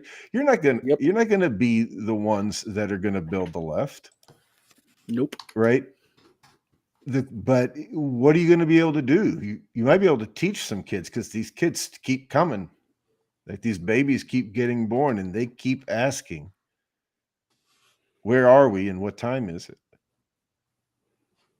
Right? What is this thing, this place you've brought me to? Right? It has to be explained. And I personally think, as an intellectual conviction, that and I know, because I wouldn't be a left if the ideas weren't fucking compelling, right? Because they don't get you anything else. They don't do anything else for you except convince you, except overwhelm you, right? So I guess I'm simply saying that the era of, like, it's time for a generation that's like, whatever, grown up on social media, like, to learn the patience of the long books and to really think hard, right? The tweets and we're not engaged in anything, like, at all. Like, we're not even engaged in an illusion of anything at all. Right? If Trump gets elected, it isn't going to be fascism. If Biden gets reelected, it isn't going to, it isn't going to be better. It's hellish any way we look at this. And we have no influence. And people should have no illusion of influence. Once you say that, and once you realize all this bullshit that people will say about, like, oh, he's soft on the Republicans, or he's a bootlicker for AOC, or they're joining the mainstream, you just realize, like, no, it's a question of, like, do you understand what it would mean to actually build a politics that is politics and isn't capitalist? Right? That isn't like a subculture or a movement. But anyway, yeah, I'll leave it at that. It's been fun talking to you guys. It's been a brutal struggle session. It's been heavy, but as we say on TIR, oh yeah, like, subscribe, leave a comment. Yeah, definitely leave a comment, right? Definitely leave a comment. I want, and definitely tattle on Spencer for defending U.S. imperialism to Pascal. And yeah, with that, we are out.